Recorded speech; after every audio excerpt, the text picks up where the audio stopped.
Please, honorable members, please come and take your respective seats. May I request all the honorable members to please come to the plenary hall, take your respective seats.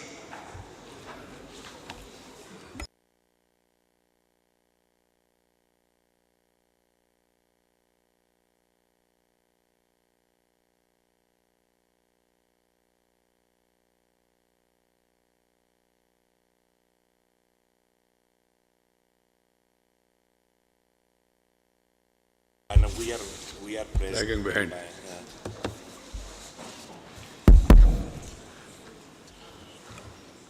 My dear friends, we are starting the meeting. The second meeting of the plenary is called to order. Before giving the floor to the Executive Director for his policy statement, I wish to first address this issue of list of speakers.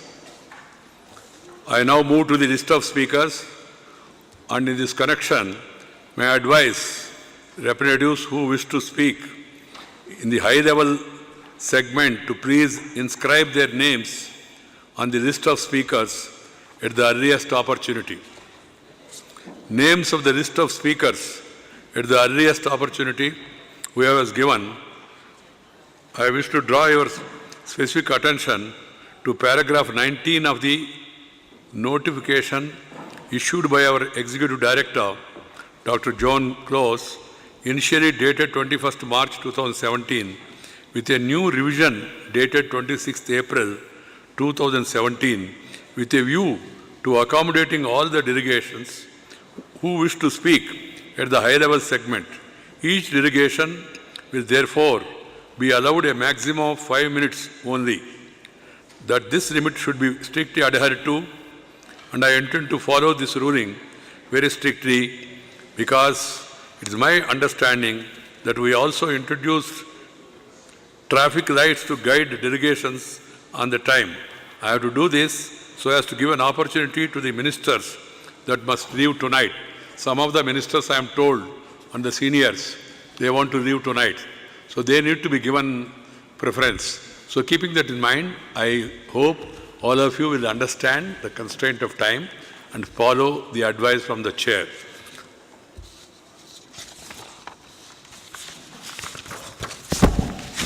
Distinguished delegates, the plenary is now constituted at the high-level segment of ministers and heads of delegations, and as indicated in para 6, 7, 16 and 17 of this notification issued by the Executive Director with a new revision dated 26th April.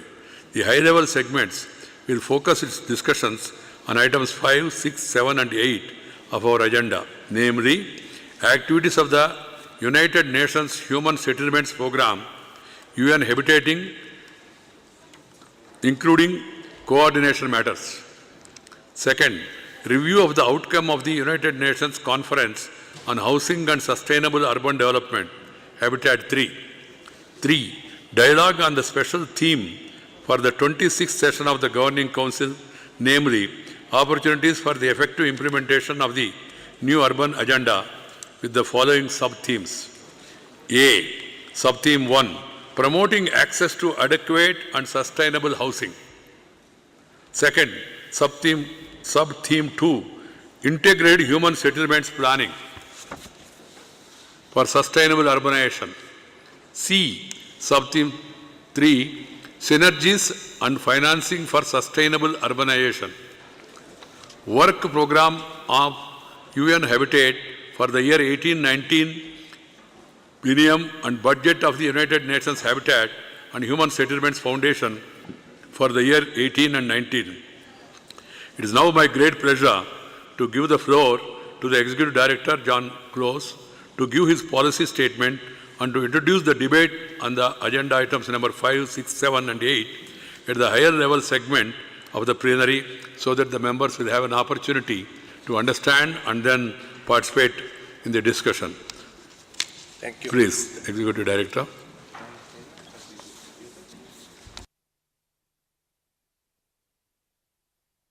Thank you very much, Mr. President, Your Excellency, Mr. Venkaiah Naidu, Minister of Housing and Poverty Alleviation and Urban Development of India, and President of this 26th session of the Governing Council of UN Habitat. Distinguished members of the Bureau of the 26th session, honorable ministers and heads of delegations, Mr. Chairman of the CPR, and Your Excellency, ambassadors, permanent representative, and members of the diplomatic corps, members of the independent panel of the assessment of UN Habitat, and honorable mayors and representatives of local authorities, distinguished partners, and dear colleagues. I am pleased to hereby to present you with my policy statement for this 26th session of the Governing Council of UN Habitat. A written version of this document has been distributed in order that you can have it in a written manner. Therefore, I can go a little bit speeding up the presentation in order to recover a little bit of the time that we need, as the chair has mentioned, because some delegations, they are with time constraints. Before that, before to continue, I would like to extend my sincere congratulations to the newly elected Governing Council, not just the President, as I have already done, but also the rest of the members of the Bureau. Welcome all to UN Habitat. We are looking forward to working with you in an implementation of the new urban agenda in a crucial moment for the future of UN Habitat and the future of human urbanization. I would like to thank again the commitment and extraordinary contribution of the outgoing Bureau of the Governing Council and its President, and also the work delivered during the intersessional sessions by the CPR. Ladies and gentlemen, the preparatory process of Habitat 3 was an opportunity for a deep and insightful analysis of the evaluation of urbanization over the last 20 years. Humanity has continued to urbanize, and by now we are already on the 55% of the world total population living in cities. Satellite imagery reveals an even bigger share of the world urban population captured living in cities, because the official figures that we are delivering to you are administrative figures, and the analysis by satellite, it captures sub-municipal and metropolitan realities without respect to municipal boundaries. And when you add together that, the real figure of urbanization as measured by technology, it's over 60% already. That explains how important this phenomenon is around the world.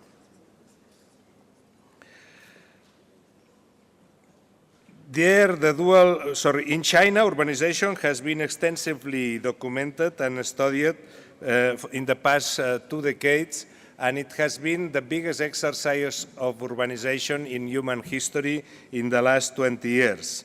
There, the dual process of industrialization and urbanization has driven a process of growth, innovation, and job creation, which has allowed to take hundreds of people out of the line of absolute poverty.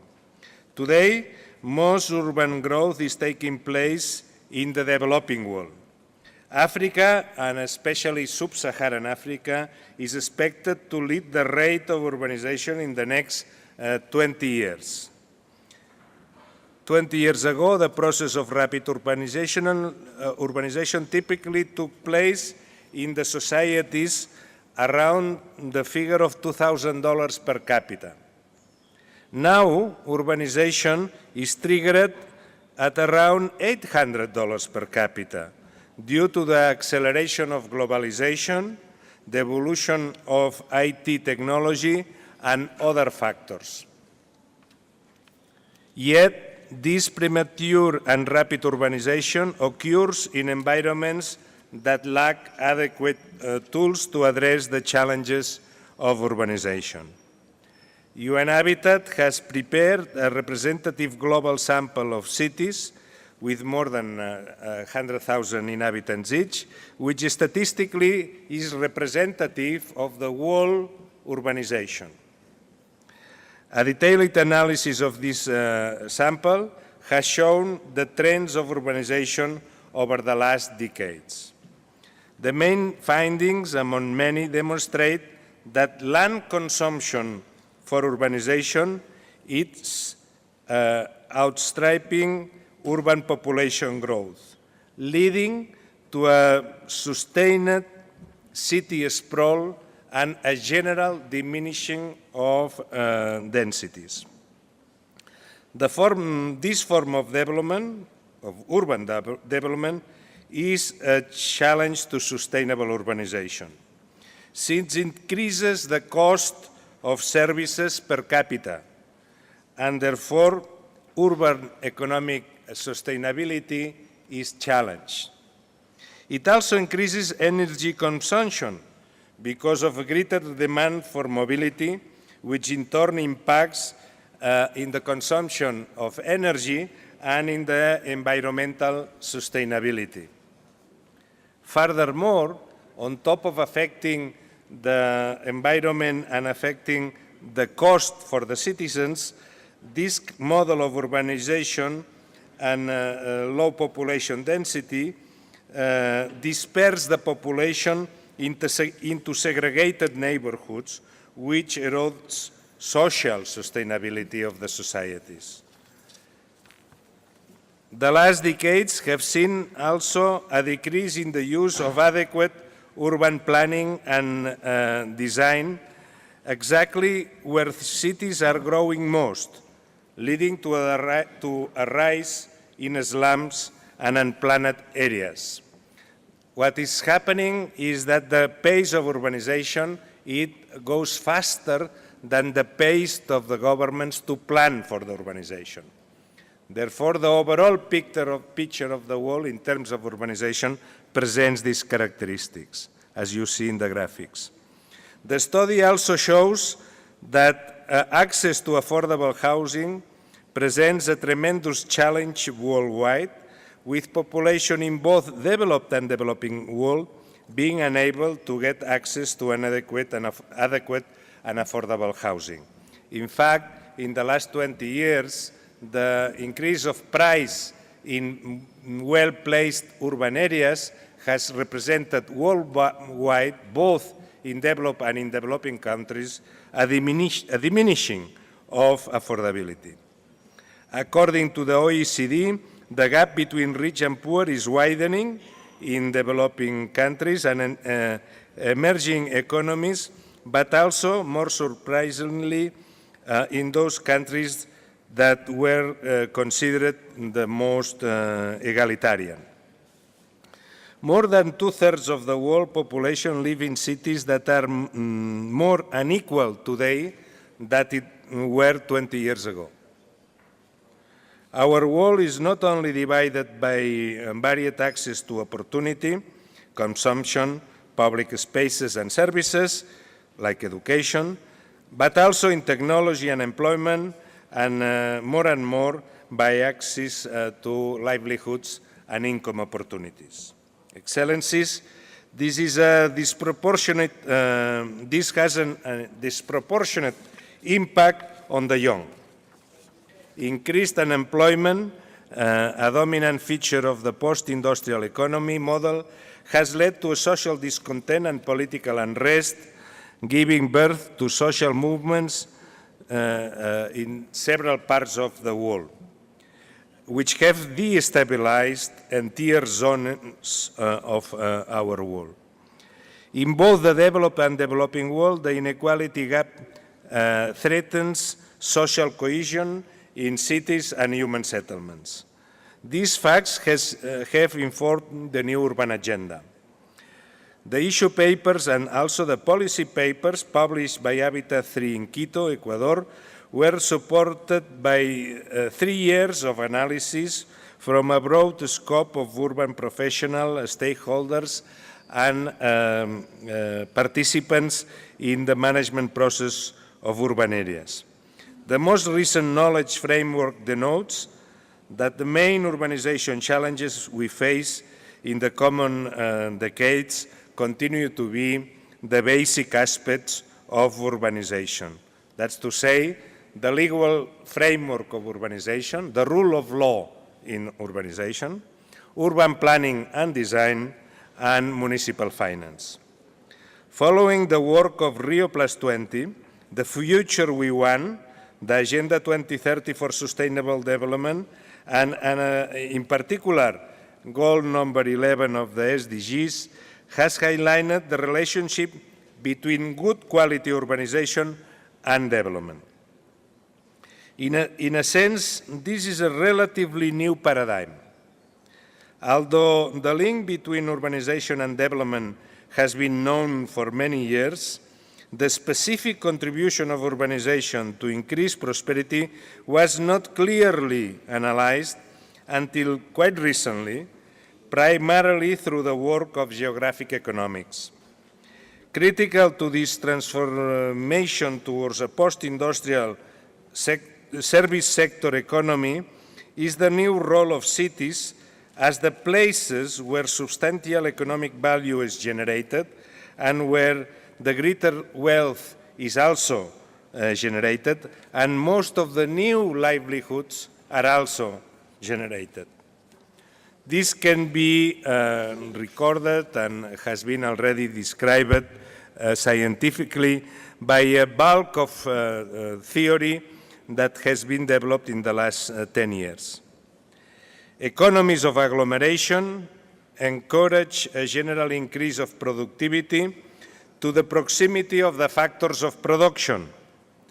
The proximity of the factor of production in urban areas is the most transformative reason why urban productivity is outpacing other forms of human social organization.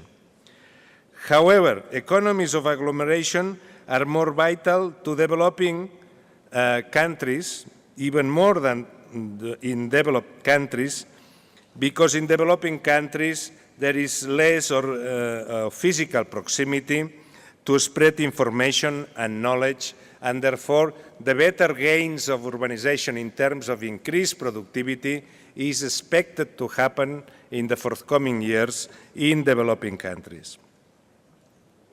The recent study of the World Bank, the World Report of 2009 about geographic economies, provide a very detailed analysis and, by the way, a deep analysis of this set of data that we are providing.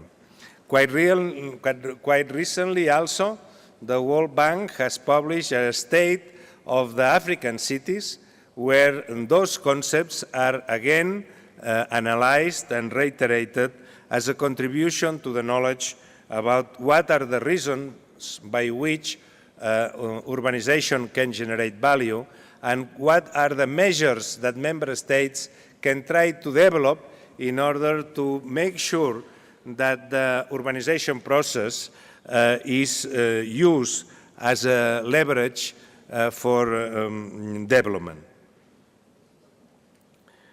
There's also something that it's very clear that has emerged, of course, in the last years, and it's very prevalent in the Habitat 3 agenda, and is the relationship between urbanization and climate change. The effects of urbanization in the consumption of energy are very clear. A urban dweller tends to consume tenfold the energy of a rural dweller. Therefore, as the world population is urbanizing, the world demand of energy is increasing at a very high pace. If the main source of energy is still fossil fuels, that it's going to generate more emissions of greenhouse gases in the planet. This is why the agreed framework for the COP21 in Paris established a period of years until 2030, in fact, where there's still an increasing emission of greenhouse gases, and only if we from now take the needed measures and corrective measures, we will be able to compensate this evolution, because of course the developing countries, they have the right to develop, and therefore they have the right to urbanize, and they have the right to consume more energy. The question is that in order to save the ecosystems of the world, what is globally needed is that these energies are, as much as possible, sustainable and renewable energies. A radical commitment to the decarbonization of the energy worldwide is vital at a time that when urbanization is increasing and people are use more energy per capita. By now, the estimate is that 70% of the greenhouse gas emissions around the world is linked to urbanization, and urbanization only represents around 55–60% of the world population. Therefore, here we have a big challenge, and there's not going to be a solution of the climate change challenges if there's no solution to the urban climate change challenges. Climate change promises a future of extreme events like droughts, like the one that we are suffering now in this country, floods that we are also suffering this week in this country, and long-term sea level rise if action is not taken now. Excellencies, the new urban agenda following the Sendai conference has incorporated lessons learned from urban crises and how we might overcome them and guarantee a path of resilience for the urban scenarios. The new urban agenda advocates for a radical commitment to three fundamentals of urbanization: urban legislation and the rule of law, urban planning and design, and sound financial tools for proper urbanization.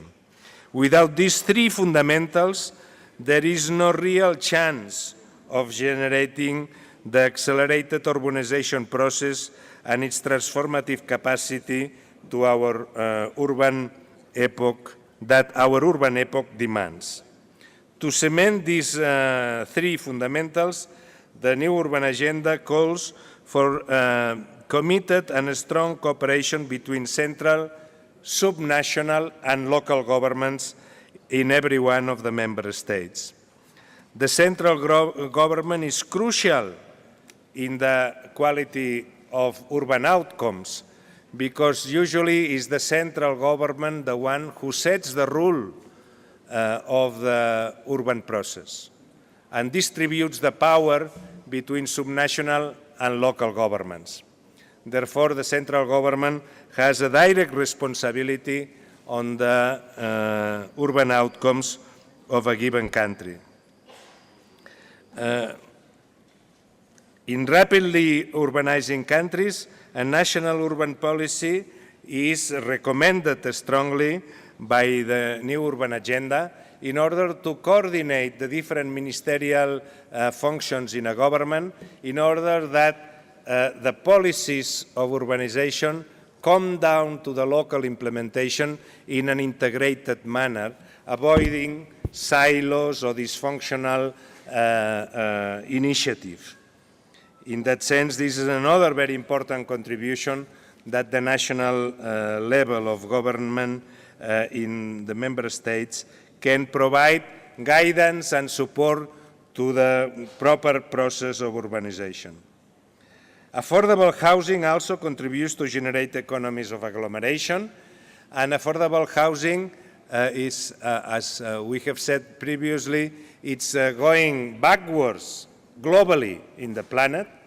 That means that strong commitments are needed as soon as possible to counterbalance the increase of inequalities that we are seeing all over. When people live close to work and opportunities in well-planned and affordable areas, housing can also be, as a piece of the urbanization process, a tool to accelerate the economy, and especially in many countries, a proper housing affordable policy has been used indirectly to promote the construction sector of the economy. But efforts to put housing at the center of urbanization can only be attained with good quality urban design that addresses overcrowding, access to the neighborhoods, addresses issues of congestion, and also issues of contamination. Unfortunately, recent urbanization is heading in the opposite direction. Peripheral mass housing schemes are a common practice in many parts of the world, as we have seen in the satellite photographies of the sample of 200 cities, looking for cheap land where to place the mass housing, pro-poor housing schemes. This technology, which at the short term can look like as a solution, at the mid and medium term and long term, it creates more problems than the ones that it addresses. Mainly because it segregates the poor neighborhoods in a cycle of perpetual poverty, and also it increases the demand for mobility, which is a very costly function of our current model of urbanization. Therefore, the recommendation of UN Habitat, which came out of the deliberations of the new urban agenda, is to put housing at the center of the urban policy. At the end, housing is the main constituent of urbanization. Urbanization, in fact, is the good proportionate provision of public space for the streets, housing, and places for economic activity. Those are the three components of a good designed urbanization. Therefore, the idea is to mix as much as possible housing with economic activity, avoiding the segregation of neighborhoods with specialized functions in the urban areas. Single-use zoning for offices, shopping malls, or gated communities has reinforced an urban model heavily dependent on long-distance mobility, and therefore increasing congestion in many cities. And this, in many occasions, is not self-evident, and therefore some governments, they become surprised that investing, for example, in malls or in mass housing schemes generates congestion. There's no logic, sometimes linkage detected between the two phenomena. But in fact, this is very well known, very well analyzed, and it's a prediction that can be already done if the urbanization is not done in the proper mixture of uses, urban uses, by which housing and economic buildings are close together in order to approach population to livelihoods. Through human history, urbanization has always cost less than the value that it has generated. Urbanization is with us for 10,000, 12,000 years since the Neolithic. It's one of the most recent huge conquer of humanity, and urbanization as a massive change of the social model of humans, it's a productive tool. And I repeat, it has created more value than the one that it has cost. Otherwise, it wouldn't have happened, obviously. Therefore, urbanization can and should generate value. But in order that urbanization generates value, decisions should be taken to make certain that this outcome is going to happen. What doesn't generate value is spontaneous urbanization. Spontaneous urbanization, which is mainly take the form of slums, it doesn't generate urban value. Therefore, urbanization is a huge demand in our societies. It has some challenges, but it's a huge opportunity if it's used, as some countries have shown, as a tool for development. And by the way, in addition to that, we can ascertain, and as we can prove through different comparative studies, that every context of level of development can establish its own model of value sharing and guaranteeing that the urbanization process is an economic win-win for all the actors that do participate in the process. Probably this is the main and the most radical paradigm shift that comes out of Habitat 3.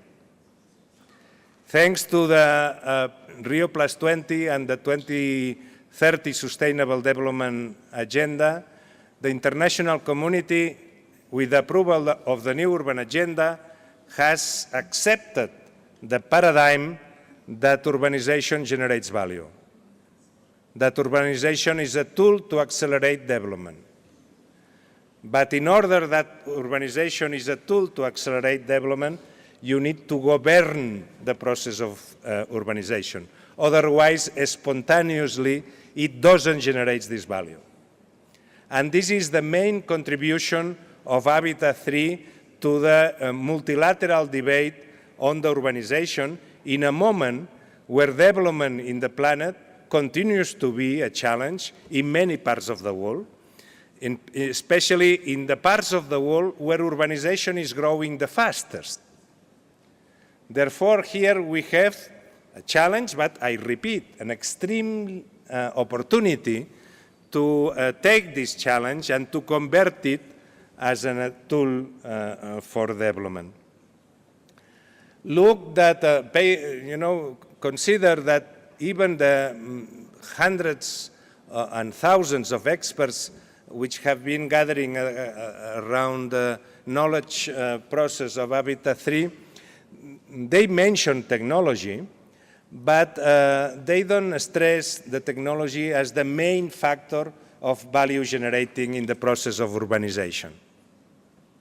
The means by which value is generated in the process of urbanization is not technology, is design. Legal design, physical design, financial design. And then technology catch up immediately, because technology has a very guaranteed demand, and there's no problem for the technology sector. You don't need to promote new technologies because they promote themselves, as you can see with the usage of mobile phones. What is needed is to set the rules, the basics, the fundamentals of urbanization in order that the virtuous circle of value generating capacity of urbanization is taking place in every condition. The Addis Ababa Action Agenda for Financing for Development recognizes urbanization as a very endogenous source of value. We are looking for resources to address climate change. We are looking for resources to address development. We are looking to source resources to address many other important issues, peace, conflict prevention, etc. There are huge demands to resources. But the interesting point of urbanization is that urbanization itself creates value.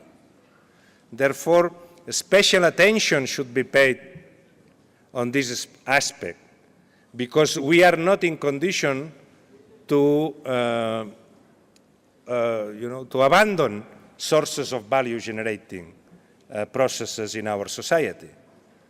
Therefore, the need to insist and invest in this concept, and therefore take the measures conducive to the increased value in the urbanization process is something that is very important. Economies of agglomeration, I have mentioned, is the other part, the proximity of the factors of production.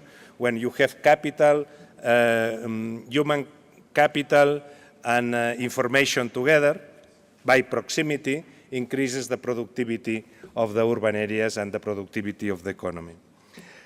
Ladies and gentlemen, as part of the strategies, of these strategies, UN Habitat is implementing a 2014-2019 strategic plan with a focus to deepen in all these concepts in order that we can provide to member states and cities and subnational governments and stakeholders in general with additional information, comparative studies, etc., in order that the interested governments, interested cities, interested stakeholders, they can take their own decisions on this issue. UN Habitat, it doesn't pretend or doesn't intend to provide silver bullets or solutions that fit the problems in every place. Urbanization is a highly political exercise, therefore is highly affected by the local political conditions. Therefore, there's no such a thing as a solution that fits all.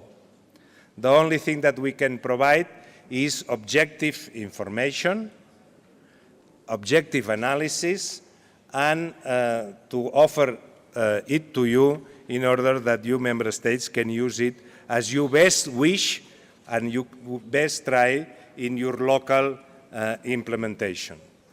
I think that this is our main function, and this is why we are fine-tuning our tools in order that we become really an effective organization of the UN, providing ideas, experience, or whatever you will consider to help you, but not to substitute, of course, as is obvious, the action of any of the governments. With this approach to UN Habitat, we have transformed UN Habitat. In the last 5 years, the UN Habitat that we have today is very different from what we used to have. We have now a matricial organization, which we are organized in 5 regions worldwide, 7 sub-programs working together for cross-cutting issues: human rights, gender, climate change, and youth. And altogether, that constitutes a community of practice in order to deliver in the most efficient manner information relevant to the decision-making of all of you. In that sense, we hope that this Governing Council is going not only to approve the work program and budget that we are submitting to you, but also you are asked to review the mid-term implementation of the strategic plan in order that if you want to contribute additional elements to the strategic plan, you will have the opportunity to do so during the celebration of this Governing Council. Meanwhile, the high-level panel established by the Secretary General, it's working in their own assessment of UN Habitat, independent assessment of UN Habitat to the Secretary General and to you. And of course, you agreed in Quito to celebrate this high-level meeting that is going to take place in the last week of August in New York, where you are expected to renew the conversation that you had in Quito in order to agree on how to strengthen UN Habitat, the program that is in charge of delivering the new urban agenda. We are waiting for your decision, and we are hoping that you will reach consensus. We would like to urge you, the representative of the governments, to engage as soon as possible in preparatory conversations for your meeting in August, because if these preparatory conversations do not take place before, we run the risk, and you run the risk, to be there just 2 days in New York and not being able to advance in a substantive manner if you have not done previous work before. And I think I will suggest, perhaps modestly, if I may, that at least by organizing by regional groups, you engage in advancing your positions in order that you can reach a consensus in New York in August. This for us is very important because we are in a new scenario of technical cooperation worldwide and in multilateral cooperation, by which our unearmarked funds are diminishing and our regular budget is also diminishing, because it has been frozen since 2010, and since 2010 we have been losing the inflation of our regular budget. Out of a budget of 200 million a year, our regular budget is only 10 million a year, frozen since 2010. Then the unearmarked funds are also decreasing. This is a common feature of many UN agencies. There's less appetite by many member states to give to us unearmarked funds. And this is challenging our work, mainly when we are working for least developed countries, because we cannot spend more than the money that you give to us. We cannot indebt ourselves, and therefore we cannot do more than the money that you give to us. And if this money is decreasing and the regular budget is decreasing, we have problems to support least developed countries, which, by the way, are the ones that they are most on need on support in order to address the development challenges. Therefore, we from the Secretariat of UN Habitat would like to urge member states politely to advance your conversations in relation to the New York meeting in order that you agree the strengthening, the real strengthening of UN Habitat. In our sites, we have done huge efforts. We have reduced our cost, we have increased our productivity, and in fact, we have gone through a profound transformation of the program. But if that is not accompanied by some fresh resources that allow us to develop the support to the least developed countries in the normative aspects, we are really not providing what we are seeing that is on demand by many member states. On the other side, we have a very robust portfolio of technical cooperation. And I must tell you, we are more and more contracted by different stakeholders, cities, governments, etc. And our technical cooperation portfolio is increasing, meaning that there's a demand for our services by the countries or cities who can pay our services.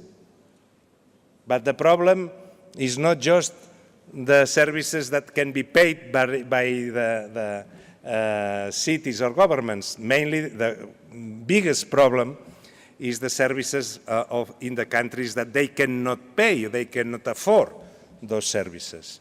This is why, of course, we are continuing to improve the quality of our products, and this is why our portfolio is advancing. But at the same time, we are seeing these unearmarked contributions going down. Most of the governments by now are contributing their voluntary contributions earmarked. Every government tells us, I give you this money, and with this money you do that, that, and that. And therefore, we are obliged by this agreement with the member state. Therefore, if the unearmarked funds doesn't increase or the regular funds doesn't increase, we have less degrees of freedom to help the countries that they cannot pay our services and they need more our services. I therefore insist that I think this is a very important decision to be taken in order on view of the implementation of the new urban agenda. This program today, it's around 200 million a year, a little bit more already in the last year, 220. We have a stock of portfolio of execution, pending execution of around 600 million. And we think that easily this program can become a 1 billion program, a $1 billion US program. There's no big difficulty given the relevance of urbanization worldwide and the demand of these issues in several parts of the world. What is needed is to find the financial mechanisms that allow us to explore how to finance and to support the developing countries. Of course, we are investing a lot of imagination in finding new ways, for example, triangular operations with a recipient country, ourselves, and a development bank in a triangular agreement in order to find financial solutions for some specific projects, etc. But what is important and substantive for UN Habitat is that you consider a change of the pattern of diminishing unearmarked money and diminishing regular budget. As I have said, we have reduced 50% our non-staff cost, and we have reduced 45% our staff cost. That means that the effort of management has been there in a very drastic manner, I can guarantee you. And, this is something that we feel very much in the organization. Then don't have any hesitation about the productivity of the resources that you put in our organization. The productivity of the resources that you allocate to us are going to be well spent. I can guarantee that. Only that we would like to be better financed in a more stable manner in order to address the demands of the world. And the figures are not very spectacular. The things that we need to strengthen this program, they are not in the line of hundreds of millions, not thousands, hundreds. No, we are talking about 10 million, 15 million. We are talking about tens of millions, not hundreds nor thousands.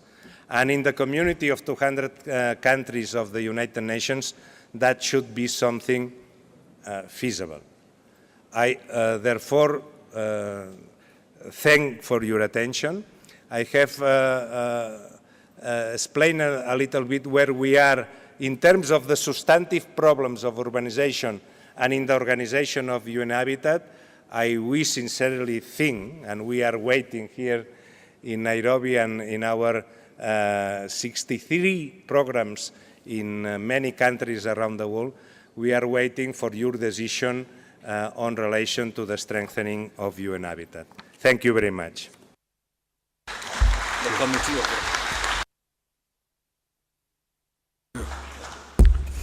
Thank you, Executive Director, for your thoughtful and stimulating policy statement.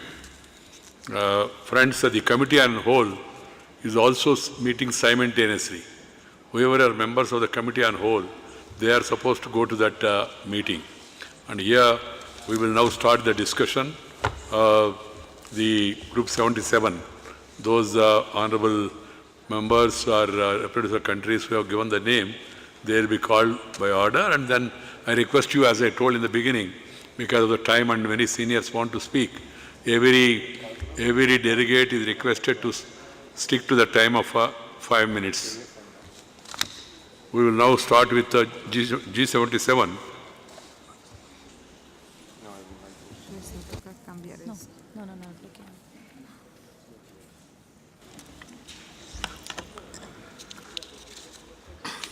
Mr. President, it gives me great pleasure to make the statement on behalf of G77 in China.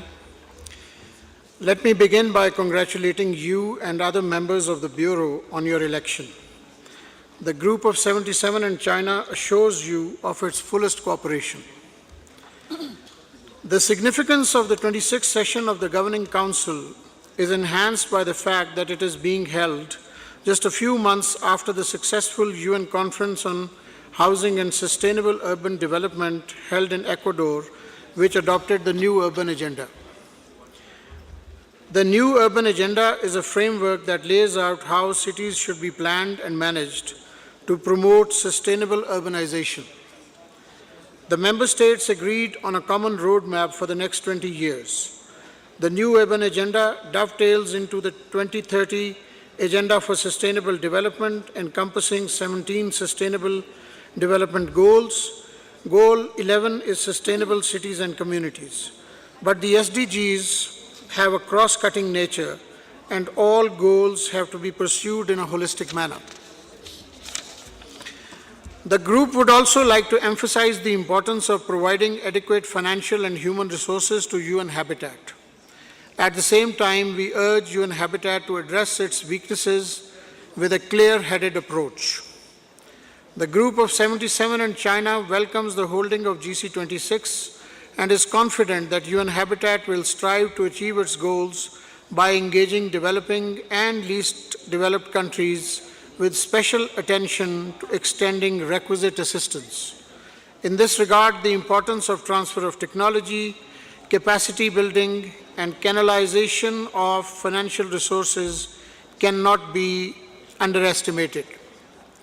This group is willing to extend its full support to the organization and other partners for realization of our common goals, recognizing as a premise the principle of common but differentiated responsibilities.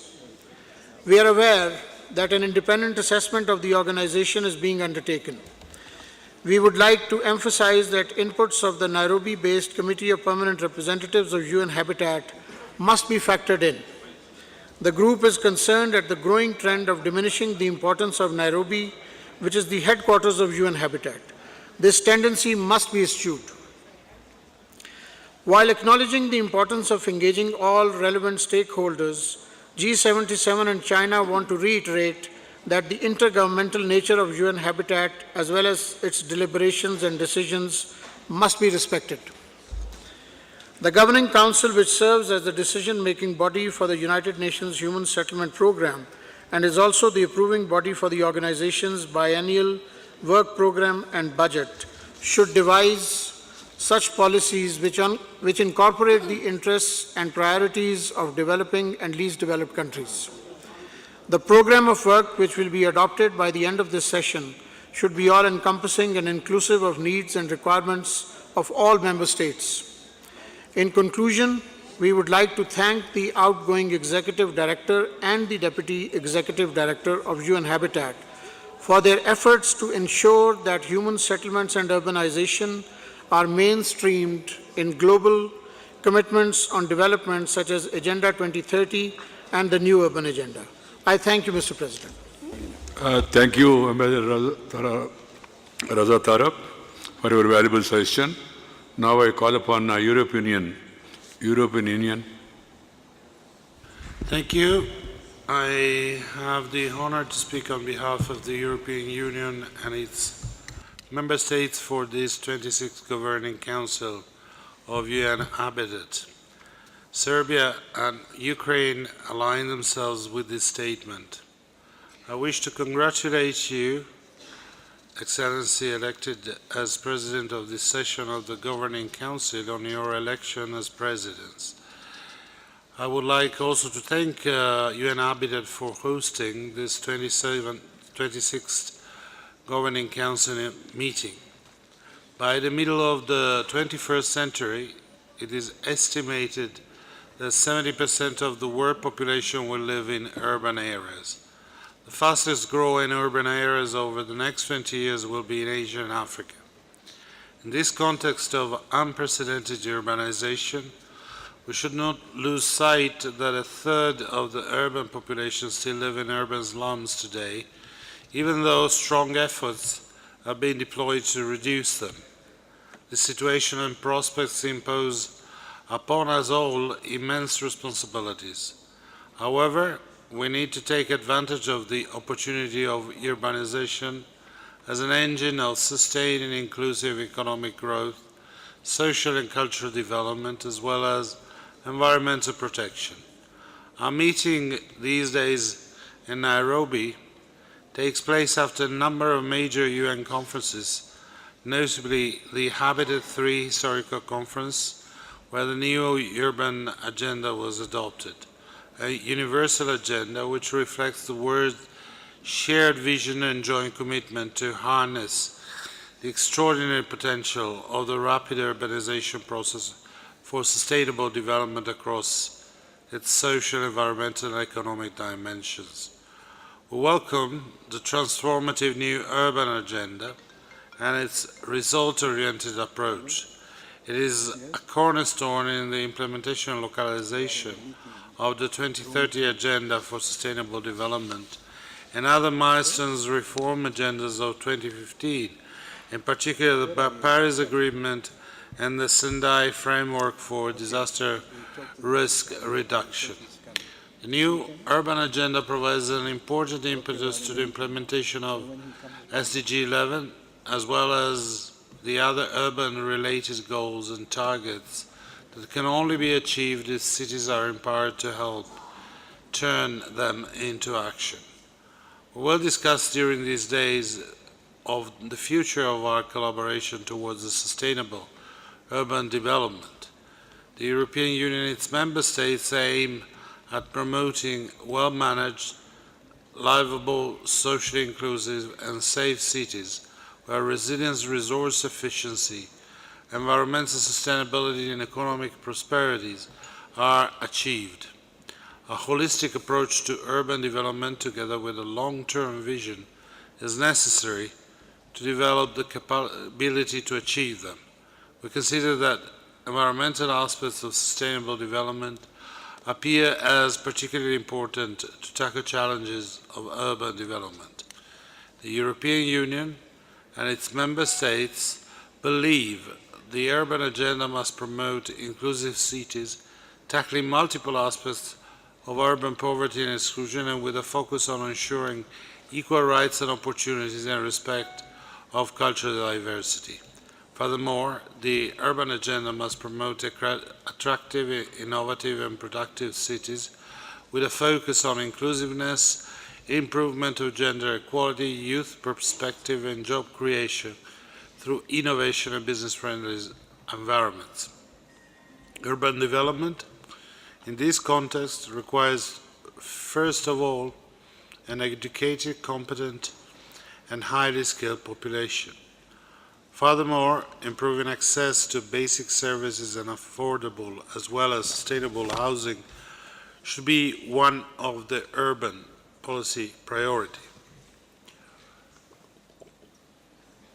Accessibility and connectivity of urban areas should be another important issue of urban policy, aiming to provide fast, safe, environmentally friendly transport connections, as well as effective and safe information communication technologies. Finally, we believe the future belongs to green, sustainable and resilient cities exemplified by resource efficiency, improved air and water quality, together with stronger resilience to flood, heat waves, and natural hazards. Good governance, decentralization, gender equality, empowerment of local authorities, as well as policy coherence are all central to the work and vision of the EU and its member states regarding cities. They constitute a cornerstone of the success of any future agenda.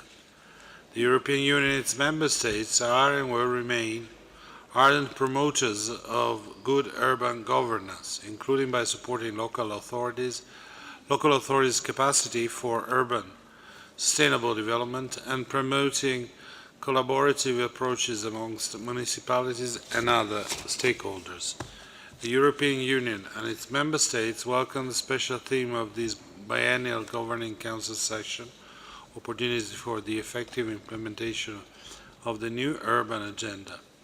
It is a timely and useful contribution that will frame our discussions in the coming days. I'm pleased to note that the ideas and visions promoted in this document may be globally considered as in line with our vision. The elaboration of the action framework for implementation of the new urban agenda could be a good starting point for further steps and proceedings. I would like to underline now some complementary elements that, in my view, would merit further consideration, aiming at improving the final outcomes of the upcoming discussions. As mentioned, we believe that good urban governance is crucial to achieve the ambitious objective of a paradigm shift in urban development. Subnational, local governments and other relevant stakeholders are the central actors and key drivers for sustainable development. By leading local processes involving all the relevant stakeholders, they are legitimate and relevant for providing innovative responses tailored to the needs of populations.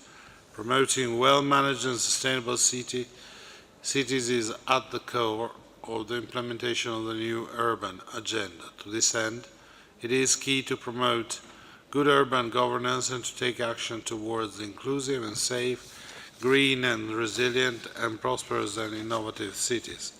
Adopting an integrated approach when implementing the new urban agenda across several policies is of a major importance, notably in relation to land use, urban mobility policies, as well as the energy efficiency measures.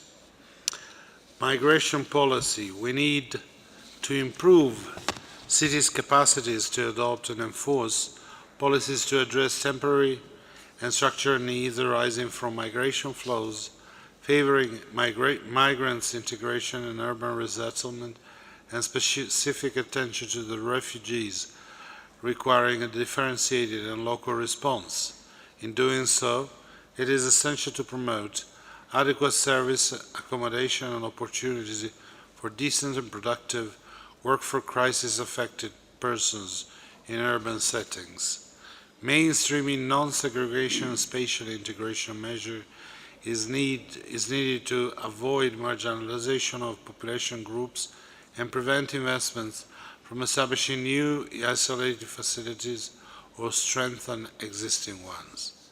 Implementing proactive gender equality policies in the urban context is a prerequisite for sustainable urban development policies. Tackling gender inequality, including elimination of all forms of discrimination, violence, and harassment against women and girls, is essential in order to harness the potential of women as actors of change. Legal constraints on ownership and security of tenure, inequalities in income generation and access to livelihood opportunities, inadequacy of public housing conditions regarding social arrangement, cultural habits, and physical security concerns are a few examples that seriously undermine women's rights. Moreover, women's voice and participation need to be encouraged in service provision and priorities for expenditure in relation to housing. Women's participation in and influence over the institutions affecting housing is of critical importance to ensure sustainable development. Environment and climate change. In line with the agreed new urban agenda principle, we would like to express our renewed support to the commonly accepted vision, envisaging cities and human settlements fostering, mitigating, and adapting to climate change. Cities that protect, conserve, restore, and promote their ecosystems, water, natural habitats, and biodiversity, minimize their environmental impact and change to sustainable consumption and production patterns. We are convinced that the successful implementation of the new urban agenda will improve urban dwellers' health and well-being, foster resilience, and protect the environment. In line with the Paris Climate Change Agreement, climate change is one of the European Union's strategic priorities for a renewed partnership with third countries in cooperation for development. Climate change threatens economic progress mainly in urban areas, jeopardizes peace and stability, increases cities' exposure and vulnerability to disaster risks. At the same time, there are significant sustainable growth opportunities, in particular for renewable energy, energy efficiency, and resilient infrastructure. We're convinced that addressing climate change in a comprehensive and integrated manner is a necessary condition for the achievement of the SDGs. The European Union and its member states are strong advocates of effective multilateralism with the UN. In the context of the global challenges we face, strengthening the UN and increasing the efficiency of its functioning, including of UN Habitat, remain our top priorities. We encourage UN Habitat to fully commit to the UN-wide delivering as one approach with other UN entities and to engage in interagency coordination to better define its future contribution to the implementation of 2030 Agenda for Sustainable Development and its urban dimension beyond SDG 11.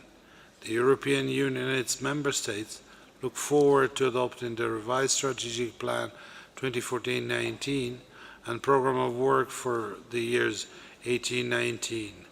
We note the efforts accomplished so far by the Secretariat on reorganization and cost efficiency measures in reference to the actual financial situation. The way forward still includes further major steps to overcome it. The EU and its member states firmly believe that the effectiveness of UN Habitat needs to be further enhanced, in particular in the light of the implementation of the new urban agenda. Thus, the normative work of UN Habitat needs more attention, in particular with regard to the follow-up and review of the NUA. In this regard, we look forward to the results of the evidence-based independent assessment of the UN Habitat, of its normative and operational mandate, of its governance structure, including the oversight function of member states, of its financial capability to the upcoming high-level meeting of the General Assembly, which will discuss the effective implementation of the new urban agenda and the positioning of UN Habitat in this regard. To conclude, on a personal note, I would like to express my appreciation to the Executive Director, Dr. Juan Clos, and his team for the preparatory work carried out for the Governing Council.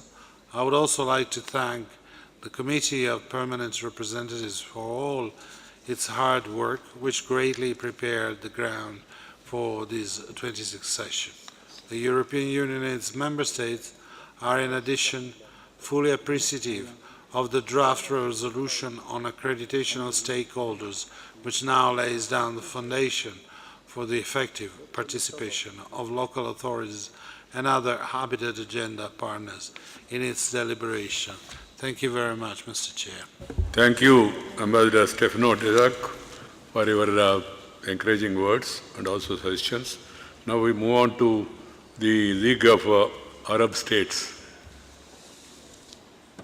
I request every one of the participants to please be crisp to the extent possible, because others also should get an opportunity. Okay. شكرا سيد الرئيس. أرجو أن أتوجه لسيادتكم بالتهنئة Thank you very much, Mr. President. I'd like to thank you upon your election. الحاكم and for election to be present to this 26th session of the Governing Council. I would also like to pay tribute to you on behalf of Mr. Abu Rahim, the Secretary General of the League of Arab States. Unfortunately, he could not take part in our meeting here today. I'd like to thank you. I would also like to thank the government and people of Kenya for the hospitality shown, their generosity and their warm welcome. I would also like to express our gratitude to Mr. Kloss, the Executive Director of UN Habitat, as well as his team. We express our thanks for his efforts in preparing this current session. Excellencies, ladies and gentlemen, the League of Arab States has 22 member states. These are located in Asia, in Africa, and the Council of Ministers of League of Arab States is responsible for setting out urban policies in these Arab states. Urban development is at the forefront of our agenda. In its 32nd session, the Council of Ministers adopted the Arab Plan for Urban Development. In 2016, in Nouakchott in Mauritania. In implementation of Decision 824 of the United Nations for the implementation of a technical system to provide assistance by geographical area. This plans to help countries to set up their own national plans. The first meeting of this council was held on the 22nd of September 2015 and adopted as follows. First of all, to take all measures necessary for the implementation of the urban plan, which was adopted by Habitat 3, taking into account people, which lie at the heart of this approach. Secondly, the Forum for Arab Ministers for Urban Development is a consultative mechanism which helps to adopt all urban development policies in Arab countries under the aegis of the League of Arab States. Thirdly, that the Forum of Arab Ministers will be the forum in which all regional international policies will be considered. These need to inspire our own national policies in turn. This is also the mechanism to adopt joint policies in order to contribute to international debate. To conclude, or to reach Goal 11 of the SDGs,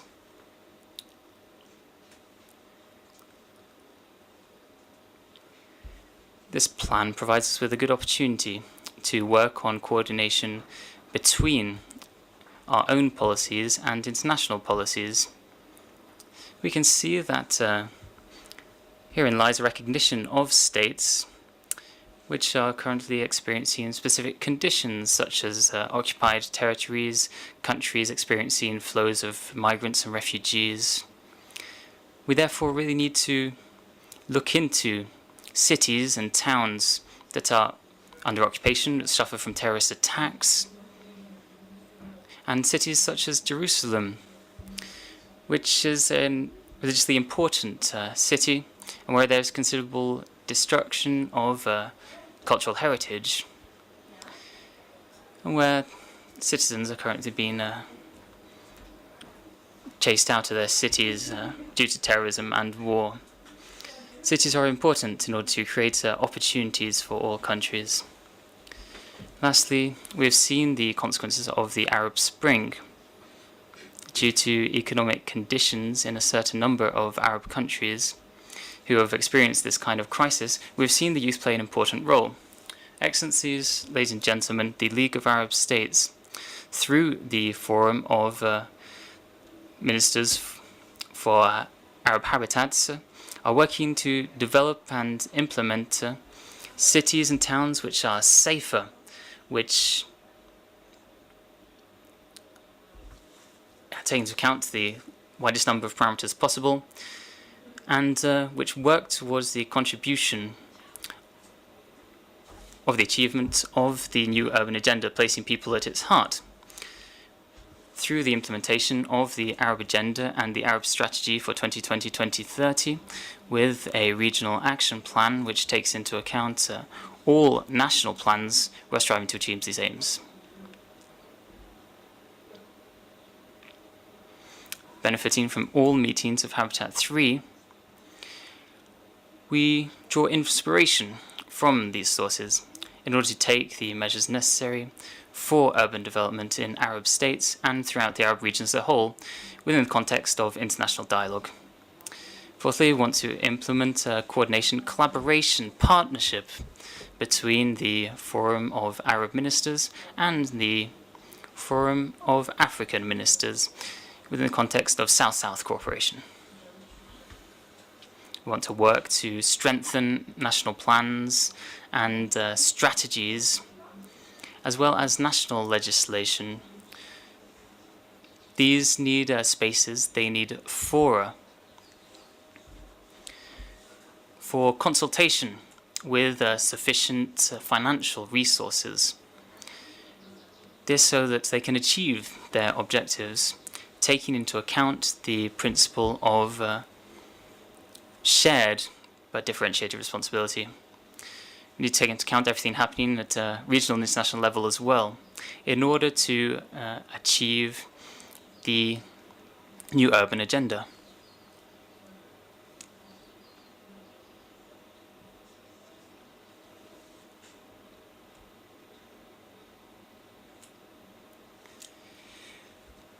We need to adopt the principle of best practices amongst the various stakeholders, including local authorities, including various partners within Habitat 3 and the new urban agenda.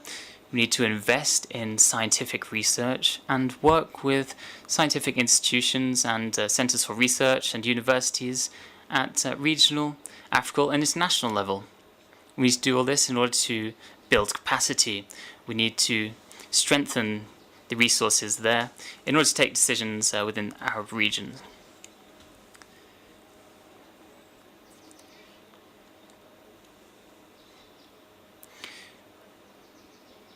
We have terms and procedures which are not in compliance with the Arab culture, but saying this does not achieve our goals. We need to focus on our joint work, our shared work, which lies at the heart of our society. This respects the specificities and beliefs of all societies. Interference in this kind of issue is not productive. We want to invite the entire international community, therefore, to work together and to help occupied territories and countries, help countries that are seeing high numbers of refugees and migrants within the Arab region, and help these countries through this entire period during which refugees and migrants are in these countries until they can return to their countries of origin. We need to work with UN Habitat and really draw from their technical knowledge in order to design policies at a national level for development in the Arab world. We invite the Arab community to support all of these initiatives. These Arab initiatives also contribute to international efforts. To conclude, I'd like to say that the Technical Secretariat of the Forum of Arab Ministers, with UN Habitat through the Bureau in Cairo, are working on the executive plan or the action plan for the Arab strategy for the period 2020-2030. Thank you very much for your time. Minister Mabruk for your valuable suggestions. Now I call upon... Thank you very much. I now give the floor to the African group.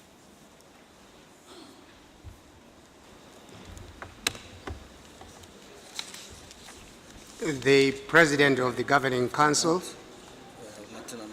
Honorable Ministers and Heads of Delegation, the Executive Director of UN Habitat, distinguished delegates, I have the honor to deliver this statement on behalf of the African Group.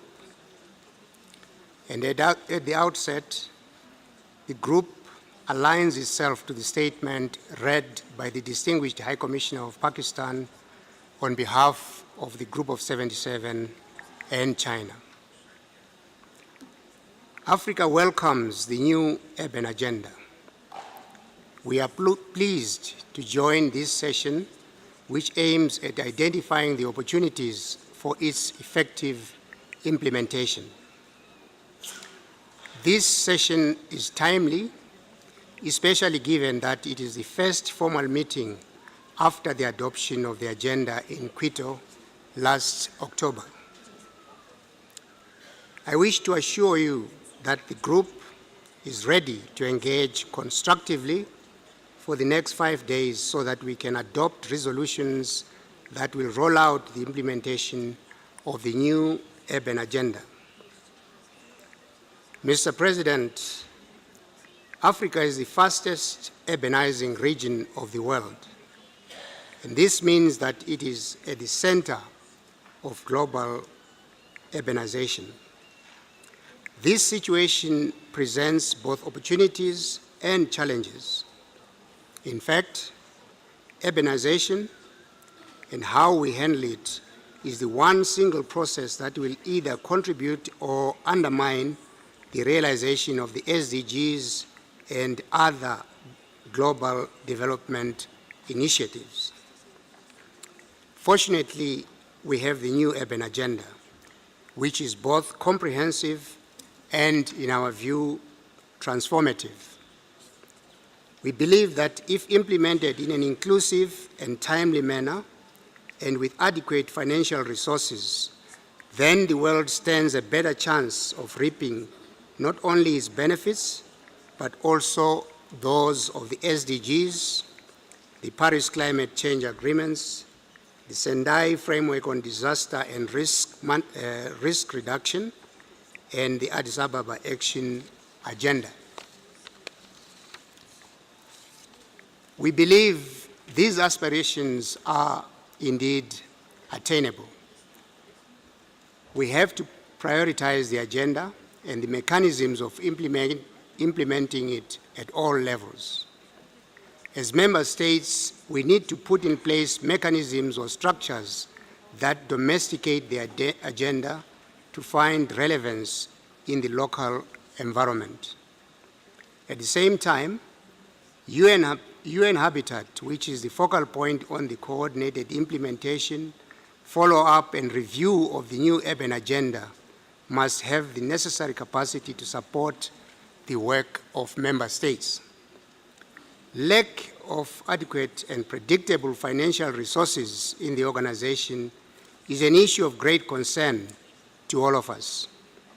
If we want Habitat to effectively execute its mandate, then we must individually and collectively mobilize adequate and predictable financial resources to support the organization. That non-earmarked financial resource flows have been dwindling in the recent past presents serious challenges to the organization. Yet, this is the fund that is used to run its normative work and the human resource needs. This challenge should be addressed if the organization is to deliver on its mandate. The new urban agenda is broad. Its implementation requires the effective participation of all, both state and non-state actors. The group supports the development of a transparent and inclusive stakeholder engagement policy. UN Habitat should work on this policy in close consultation with member states. Honorable Ministers, Excellencies, as you are aware, the upcoming session of the World Urban Forum, WOF 9, will be held in Kuala Lumpur, Malaysia, in February next year.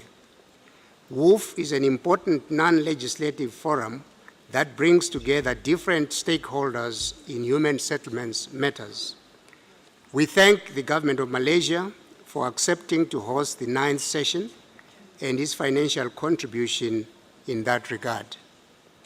The preparation for the session should be done here in Nairobi so that the Committee of Permanent Representatives, which is the intersessional body of the Governing Council, can provide guidance and support. With respect to the resolutions for this session, I wish to advise that Africa will be sponsoring at least 3 resolutions. So far, the group has submitted for consideration the following resolutions. 1, promoting effective implementation of the new urban agenda. 2, World Urban Forum.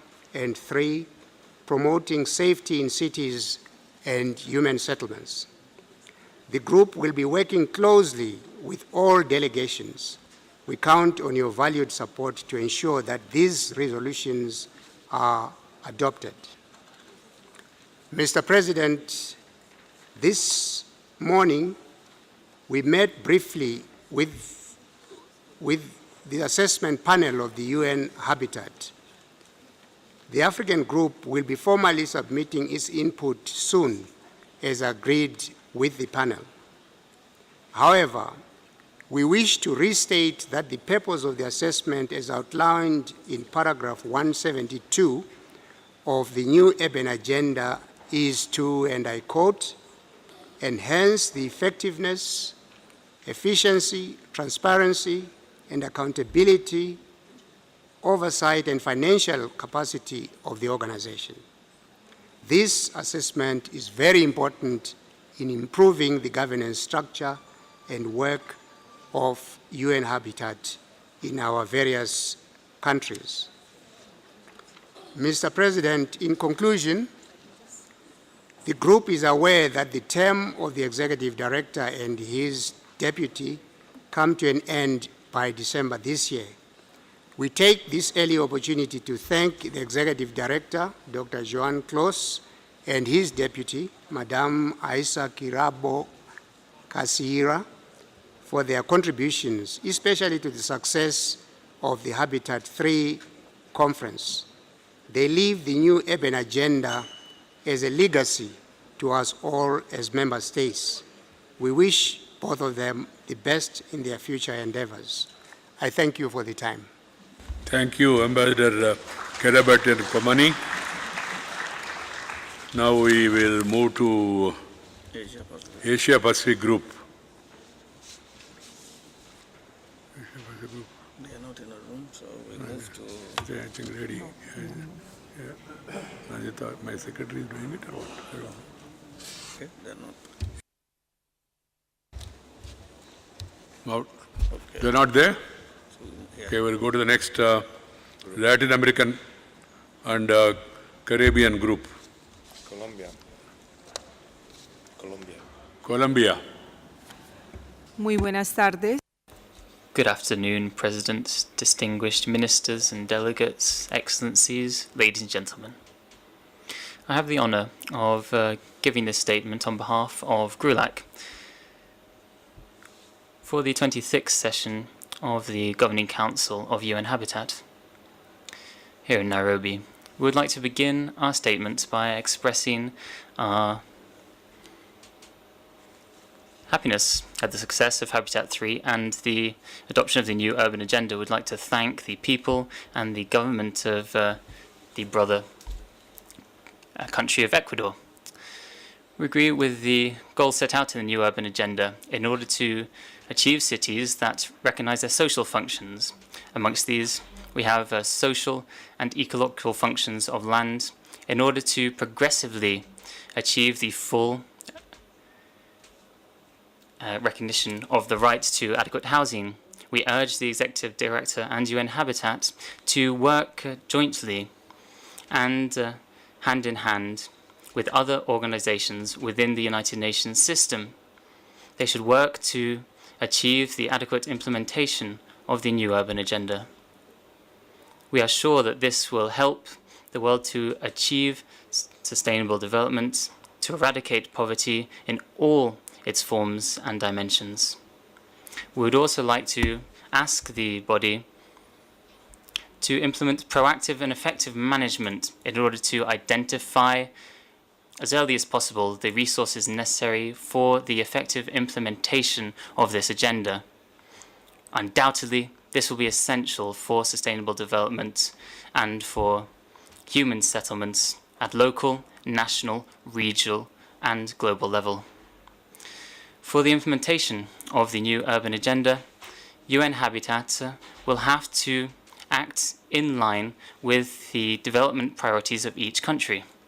It needs to take into account domestic legislation as well as official statistical sources.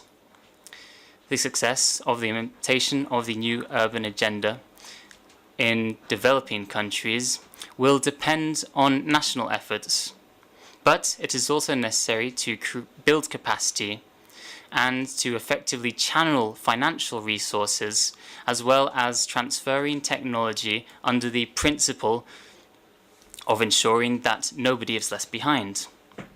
Nevertheless, the implementation of unilateral measures, whether they be economic, financial, commercial, or of any other nature, will not help us to achieve this goal.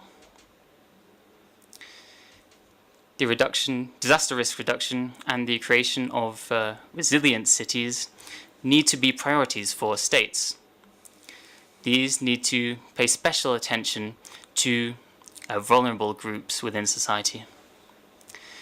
For the implementation of the new urban agenda, we will need to reaffirm all the principles of the Rio Conference in 1992 and Rio +20, including the principle of shared but differentiated responsibilities. President, we would like to recognize the arduous work conducted by the Working Group on the Programme Budget. Through its deliberations and recommendations, these have demonstrated the interest of states in achieving efficiency, effectiveness, and the transparency of the organization, as well as facilitating the work of the body in terms of achieving the new urban agenda. In addition, we urge all delegations to once again reaffirm their commitment to UN Habitat. Within this Governing Council, we need to reiterate the mandate of the Working Group and renew this mandate for the Working Group on the Programme Budget. To conclude, on behalf of GRULAC, we would like to express our thanks to the Committee of Permanent Representatives for their arduous work in their preparatory meetings for this Governing Council. We hope that this meeting will be fruitful and successful and lead to a successful outcome for this 26th session. Thank you very much, President. Thank you, Ambassador Madam Elizabeth Taylor, for your valuable contribution. Now we move on to Western Europe, another group. Western Europe.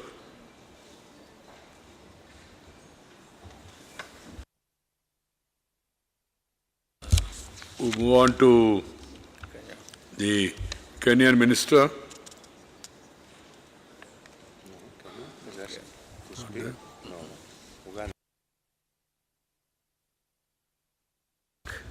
Now we go to Czech Republic. Dear Chairperson, ladies and gentlemen, firstly I would like to congratulate to the newly elected President and all the representatives and wish you success in your challenging work for all of us. I'm appealing to you not only as a Minister of Regional Development of the Czech Republic, a Central European country that I do represent, which is also a member of the European Union, or as an active body of the UN Habitat Governing Council, which organized the European Habitat in Prague last year, supported by 56 countries, but also as a female leader and primarily as a citizen a role that each of us holds in their respective countries and that is integral to our existence. In the report and special theme paper that we got, housing at the center of approach is stressed many times. I do fully agree with the importance of housing in relation to quality of life, since housing does mean more than just having a roof over one's head. Adequate housing and its availability and affordability is the basis of sustainable urban development. It is necessary to recognize housing in a broader sense as a healthy and safe living environment that includes public spaces supporting inclusive cities. Therefore, instead of highlighting what is different and challenging, I would like to focus on what we all have in common, what unites us all, and what we can achieve if we act together, proactively, when we unite our approaches in implementing the new urban agenda, and when we understand and agree that international activities should reflect single governments' efforts. This does not mean that I am not aware of the individual needs specific to every nation, state, region, cities, or the entire continents. This means that we must work out our differences together, engaging the entire United Nations organization cross-functionally and go beyond it when needed. We need to cooperate with international partners and national governments and yield from sharing our ideas and experiences, both positive and negative ones, inspiring each other and communicate effectively on all levels: state, region, cities, stakeholders, partners, all of us. The first international UN conference to fully recognize the challenge of urbanization was held in 1976 in Vancouver, Canada. Now, today, 41 years later, we are implementing the new urban agenda. We have gone a long way, all of us, all together. After the successful approval of a number of important UN documents in 2015 and 2016, we are in the most important phase, implementation. National governments must work together with relevant partners and stakeholders to reach all commitments and goals contained in these documents. I do represent the Czech government and can declare that my country is fully prepared to implement the visions and commitments mentioned in the background paper aimed at the opportunities for effective implementation of the new urban agenda.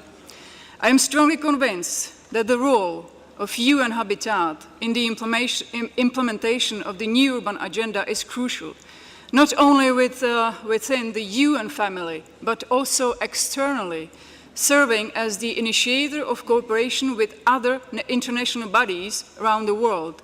In this regard, an independent assessment of the UN Habitat should provide an important input into the specifics of its mandate and structure, so that it would serve as a crucial point of the governance of the new urban agenda implementation. This is very relevant. I would like to stress that during the starting phase of the implementation, we should concentrate on strengthening cooperation among already existing platforms, not to create new ones all the time. The Czech Republic proposes that the UN Habitat initiates a system of permanent cooperation with all 5 UN regional economic committees which already exist, with their relevant subsidiary bodies which are directly involved in housing and urban development issues. As an example, I will mention the region of 56 member states of the UN Economic Commission for Europe, celebrating its 70th anniversary this year. This region has already begun the implementation of the UN Geneva Charter on Sustainable Housing, and we are very beyond.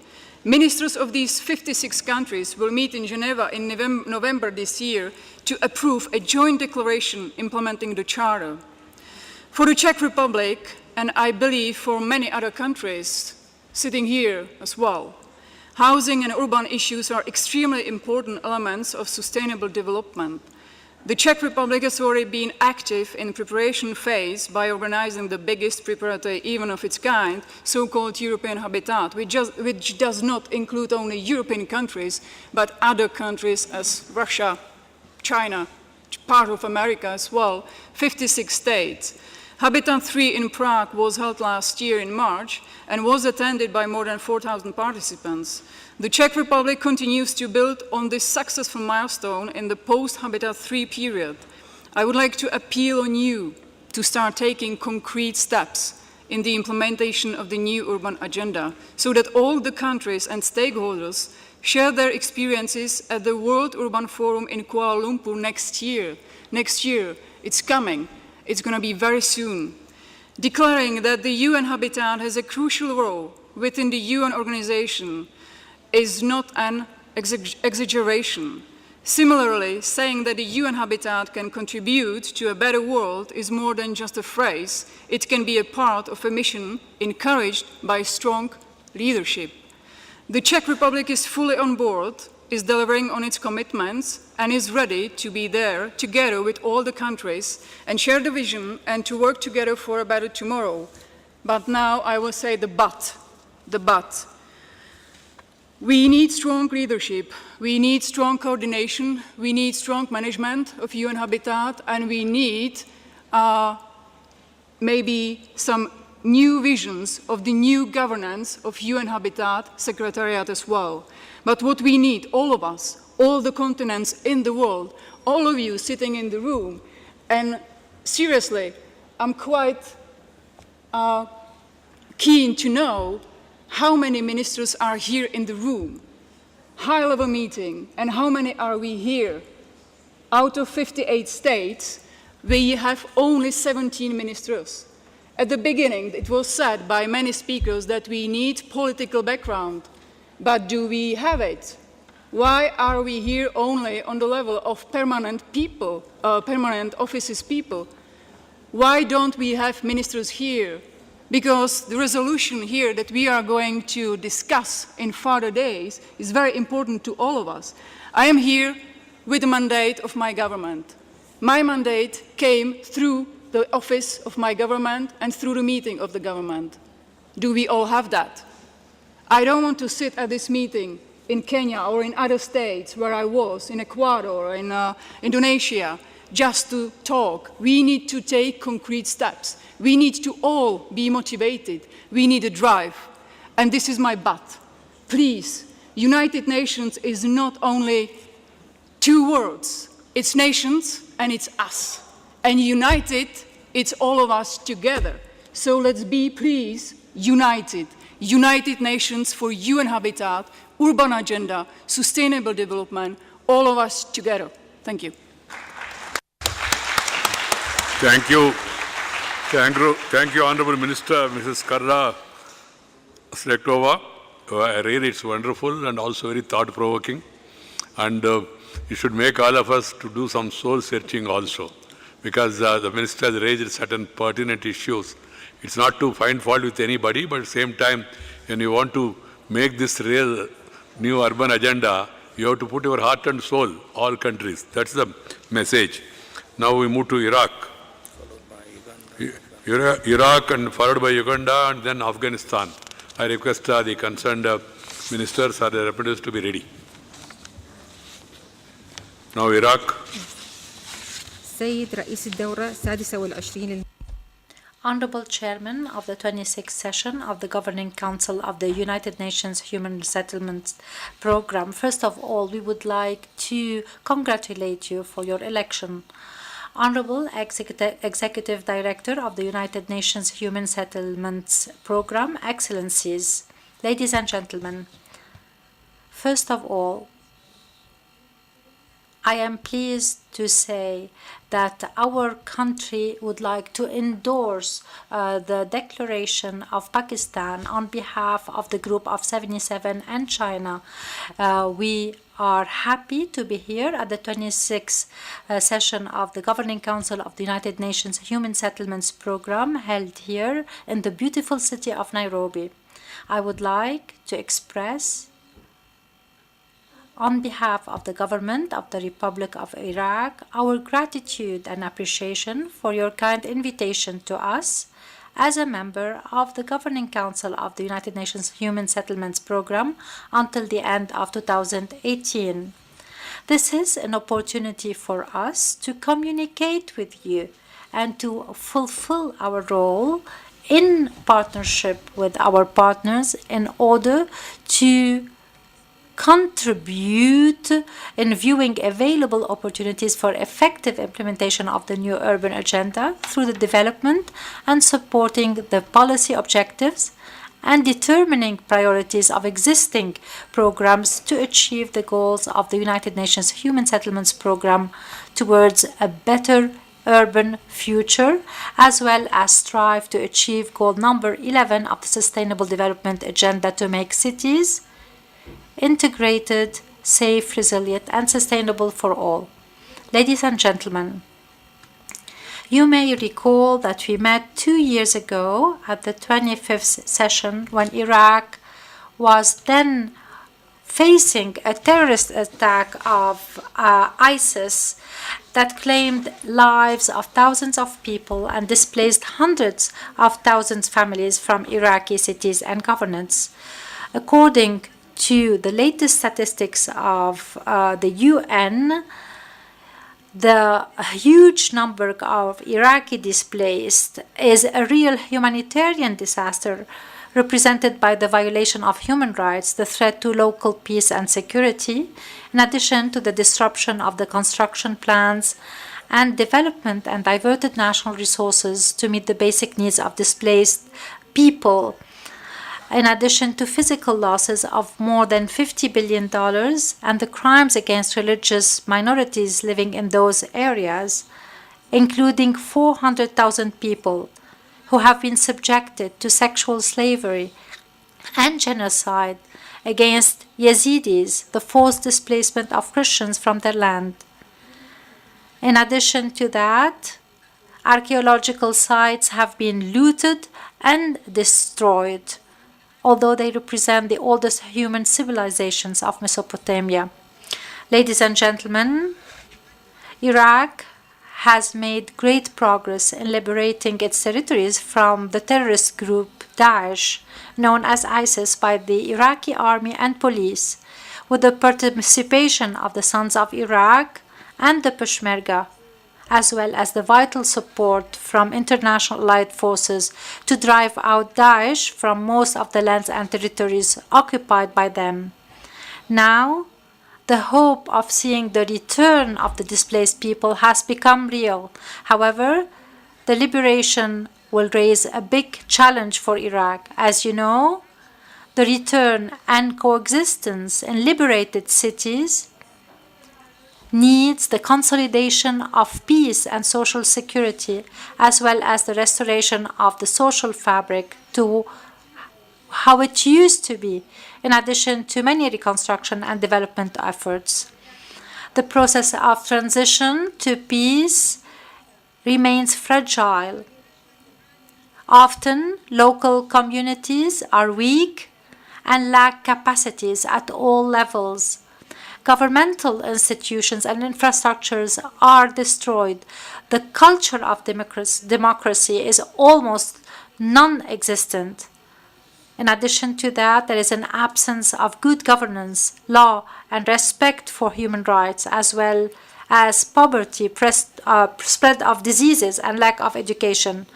Responding to post-conflict situations must go beyond limited national interventions to an international integrated plan of action with momentum and support from the international community to ensure peace and pave the way for the reestablishing of life and building and the achievement of sustainable development standards in those urban areas. Recalling what was presented at the 6th ASEAN Conference held in India and the Conference of Arab Ministers of Housing and Construction held in Saudi Arabia and the Kingdom of Saudi Arabia in December 2016, we call from this forum for the mobilization of international humanitarian and technical assistance to Iraq and all post-conflict countries in order to create a safe, resilient, and sustainable human settlements while ensuring that no one is left behind. In this framework, I would like to point out that Iraq has submitted a draft resolution to enhance the role of United Nations Human Settlements Program in urban crisis, hoping to receive your support and endorsement to the resolution during the meetings of this 26th session. In line with the theme of this conference, i.e., opportunities for effective implementation of the new urban agenda, our government stresses the importance of urban crisis management during conflicts and beyond, as well as to crises caused by natural disasters in order to provide a better life for humans. By way of conclusion, I would like to take this opportunity to emphasize once again our full support to UN Habitat and its governing councils at all levels. Thank you. Thank you, Honorable Minister Rani Nafi Balbul, Minister for Housing from Iraq. So nice of you. Then we call upon Uganda. Uganda. Thank you very much, Mr. President. Mr. President, honorable ministers and heads of delegations, the Executive Director of UN Habitat, Excellencies, the ambassadors and high commissioners, distinguished delegates, ladies and gentlemen. Mr. President, on behalf of the government of Uganda, and indeed on my own behalf, permit me to congratulate you and the members of the Bureau upon your election to lead the Governing Council for the next 2 years. I want to assure you that you can count on Uganda's full support as you discharge your responsibilities. I wish to also thank the UN Habitat Secretariat for organizing the 26th session of the Governing Council, the first Governing Council meeting after Habitat 3 conference and the adoption of the new urban agenda. In the same vein, let me take this opportunity to congratulate all the member states upon the successful Habitat 3 conference, which we held in Ecuador in October last year, and for adopting the new urban agenda. Uganda welcomes this opportunity presented at this August meeting, being the first one after the Habitat 3 conference, to discuss how the new urban agenda will effectively be implemented as a vehicle for the next 20 years to adequately address the existing urban challenges and emerging ones and take advantage of the opportunities of urbanization as an engine of ensuring socio-economic transformation and sustainable development. We wish also to thank the government of Kenya for the excellent role Kenya is playing to host the UN Habitat. Uganda fully associates herself and supports the statements of the G77 and China and that of the African group. Mr. President, as a country, Uganda shares the vision of the new urban agenda, which aims at addressing the ways cities and human settlements are planned, designed, financed, developed, governed, and managed. If well implemented, the new urban agenda will help member states achieve increased access to decent shelter, reduce inequalities, promote sustained, inclusive, and sustainable economic growth, achieve gender equality, improve human health and well-being, as well as foster resilience and protect the environment. In this regard, we welcome the theme of this conference, which focuses on opportunities for the effective implementation of the new urban agenda, together with the 3 sub-themes. The selection of the theme and the thematic areas is indeed timely and well thought out to suit the time when most countries, including Uganda, are putting in place strategies and action plans for localizing the new urban agenda. Mr. President and distinguished delegates, Uganda has embarked on a process of localizing the new urban agenda.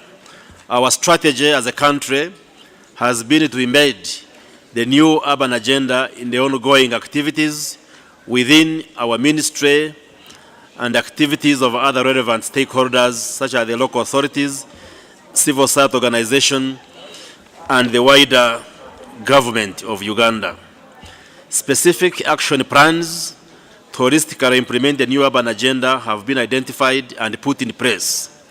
Policies and legislations have been reviewed to provide modalities for effective implementation of the new urban agenda in the areas of planned urban development, housing development, human settlements planning, infrastructure, environment conservation, investment, employment, safety, and above all, governance that will enhance effective urban management and participation at all levels.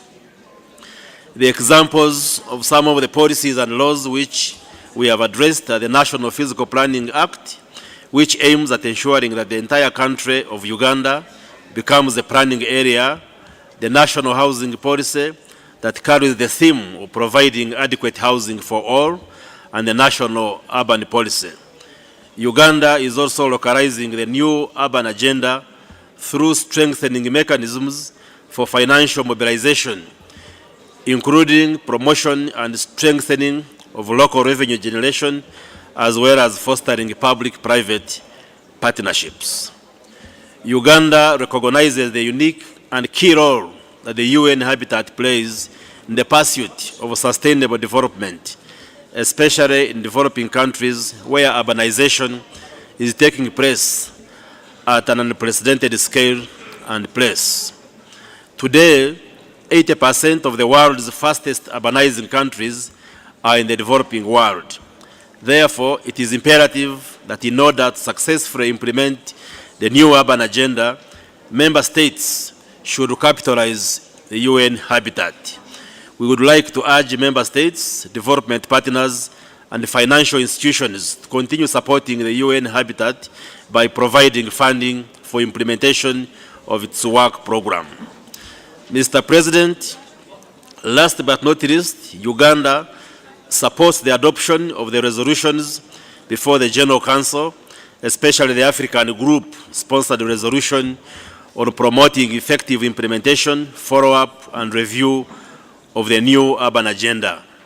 Indeed, it is only through effective implementation, follow-up, and review that we shall be able to achieve our noble aspirations enshrined in the new urban agenda. The whole world is looking at us with anxiety and great expectations. Mr. President, finally, as an elaborate strategy, my government has recommitted itself to ensuring that the presence of UN Habitat in Uganda is felt more than ever before. In this regard, I wish to invite all member states, development agencies, and international financial agencies, as well as civil society agencies, to the launch of the UN Habitat Uganda Country Program. My government, in partnership with UN Habitat, has developed a project document for Uganda aimed at achieving sustainable urban development. And this program will be implemented in partnership with many stakeholders, such as the ones attending this session of the 26th UN Habitat Conference. This launch will take place as a side event in Room 9 on Thursday, May 11th, 2017, from 1 p.m. to 1:45 p.m. exactly for 45 minutes. And all of you are invited and you are most welcome. We would like to congratulate the outgoing Executive Director of UN Habitat and thank him for the good work that he has done, but also would want to inform the conference that Uganda will be sponsoring a candidate for the position of Executive Director, and we shall be approaching you to mobilize your support. I thank you very much for your kind attention, and I say this for God and my country. Thank you. Thank you, Honorable Minister, Dr. Chris Barrio-Mansi, for your very constructive and thought-provoking speech. You made people to realize that Uganda is very much in the forefront of the urban agenda. Now we move to Afghanistan. Afghanistan. I thank you, Mr. President, and massive congratulations for your election of Governing Council presidency. In the name of God, most compassionate, most merciful. Mr. Chairman and distinguished Governing Council members, I am deeply honored to join you today at the 26th session of the Governing Council of UN Habitat. It is a special occasion for me as this event marks my first engagement representing the government of the Islamic Republic of Afghanistan as full member of the Governing Council. On behalf of His Excellency the President, I express our gratitude to the United Nations Economic and Social Council for accepting our nomination and electing Afghanistan to be part of the Asia and Pacific Member States group. The theme of this session, Opportunities for the Effective Implementation of the New Urban Agenda, marks the international commitment to continue the momentum of Habitat 3. Urbanization and sustainable development, which fosters equitable, inclusive, and safe human settlements, are also the ideological underpinnings of my tenure. Afghanistan is among the flag bearers of New Urban Agenda. Our Urban National Priority Programme is a blueprint for urbanization in 2016 to 2025 and is consciously aligned with the Sustainable Development Goal 11 and the New Urban Agenda. Urban National Priority Programme has mainstreamed human rights and citizen engagement, safety and security, transparent and accountable governance as key principles that will shape our policies over the coming decade. I take this opportunity to present before you three main challenges confronting Afghan cities. First, integrating refugees and returnees, internally displaced populations, and marginalized sections in urban areas. Second, urban development set against a backdrop of economic instability and insecurity. And third, financing and implementing durable housing and livelihood options at a rapid pace. These concerns are not limited to Afghanistan alone. Unfortunately, in the current geopolitical environment, nations from Central Asia, Arab Peninsula, and Africa are also experiencing similar state of conflict and fragility and instability. Resilience in the face of these difficult challenges tests leadership and political will. I am proud to say that my ministry, with support from the government of Afghanistan, has demonstrated that perseverance and commitment can lead to innovation under trying circumstances.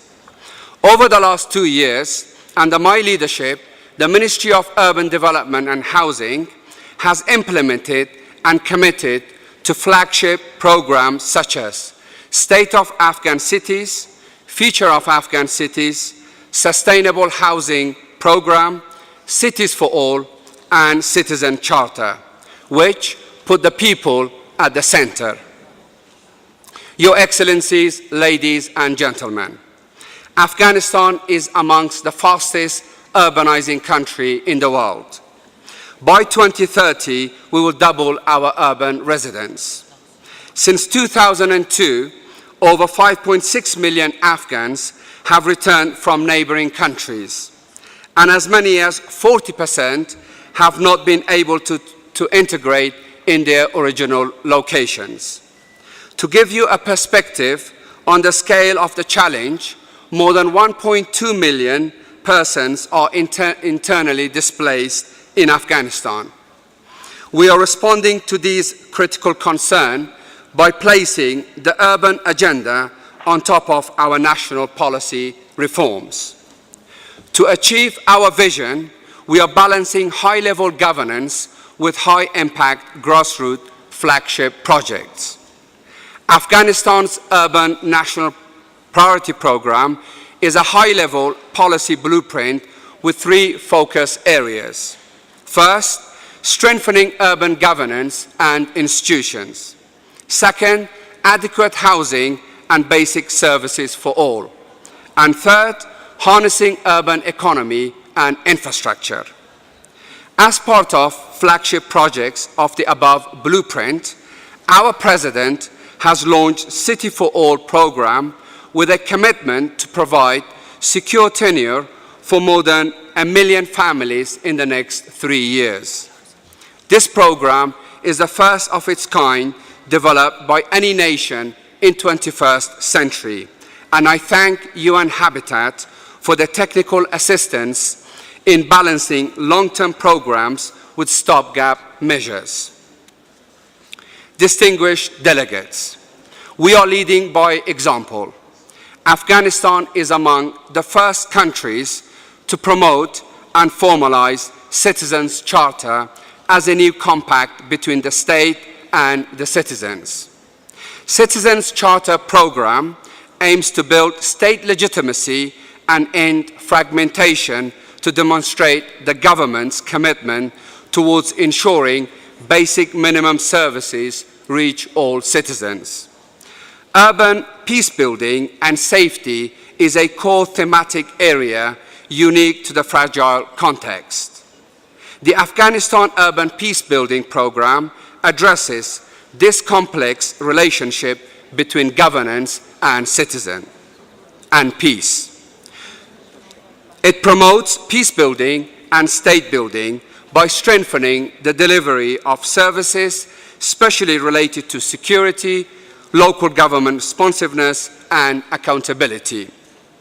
Seamless coordination, collaboration, accountability and monitoring across government agencies and stakeholders is an important ingredient to ensure sustainable partnerships and showcase political will.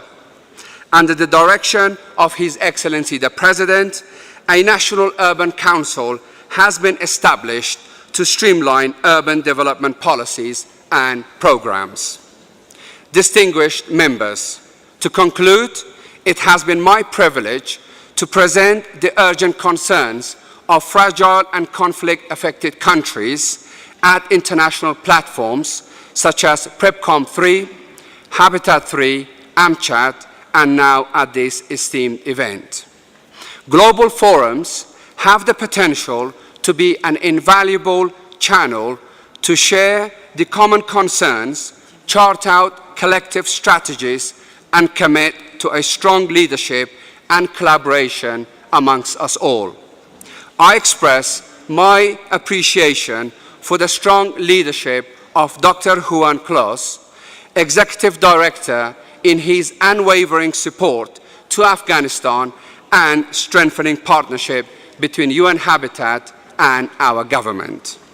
We look forward to proactively elevate the challenges of fragile and conflict-affected countries at the general debates and wish us all fruitful discussions. Thank you. Thank you, Honorable Minister Sadat Mahfoud Nadari from Afghanistan. You have clearly spelled out your priorities and also the way forward, and highlighted the problems faced by conflict zones also. Now we move to South Africa. South Africa.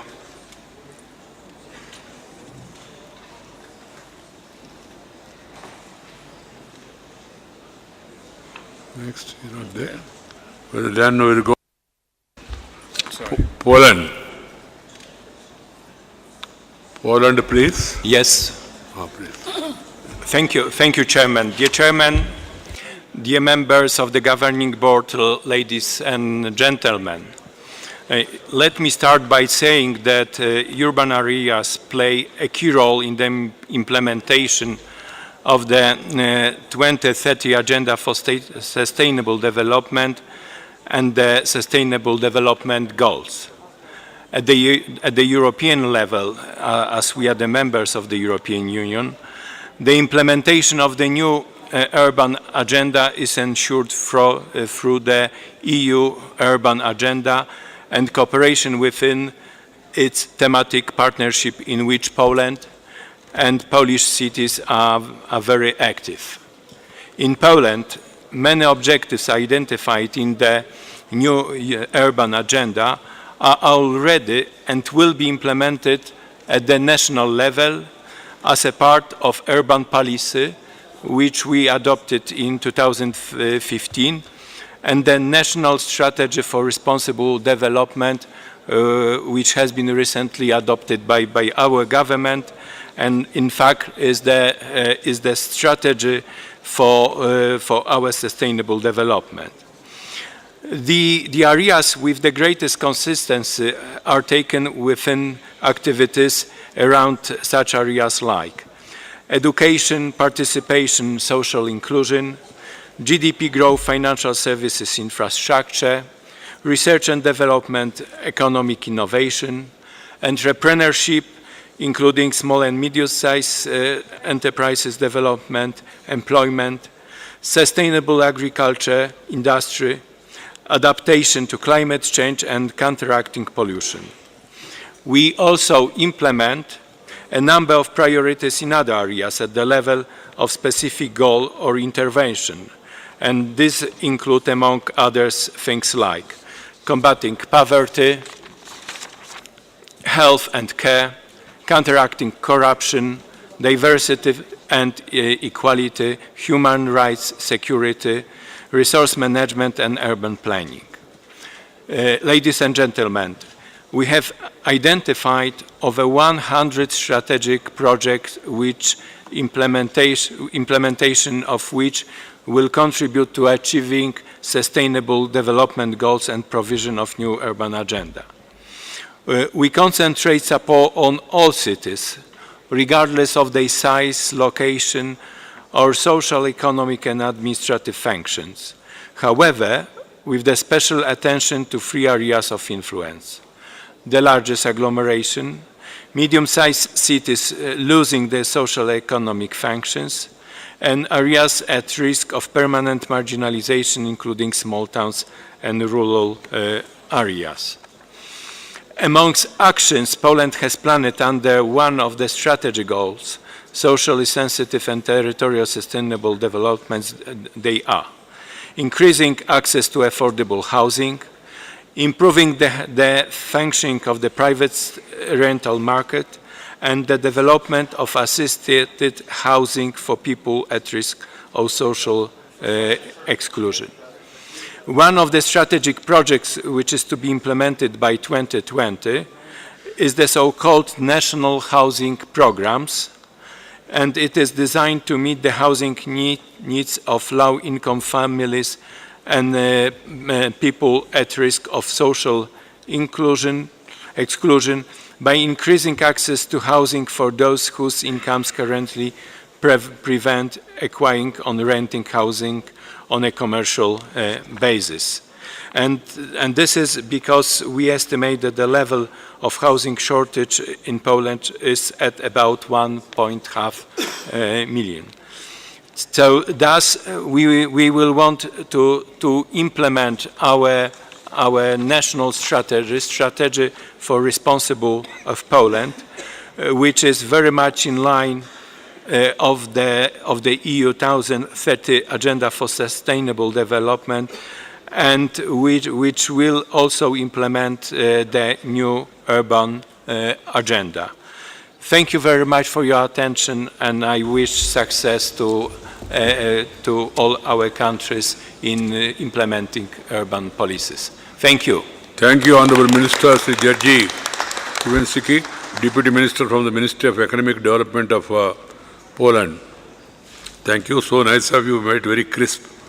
Now we move towards Iran. Iran. Okay, then we move to Croatia. Croatia is there? Please. Please. Yeah.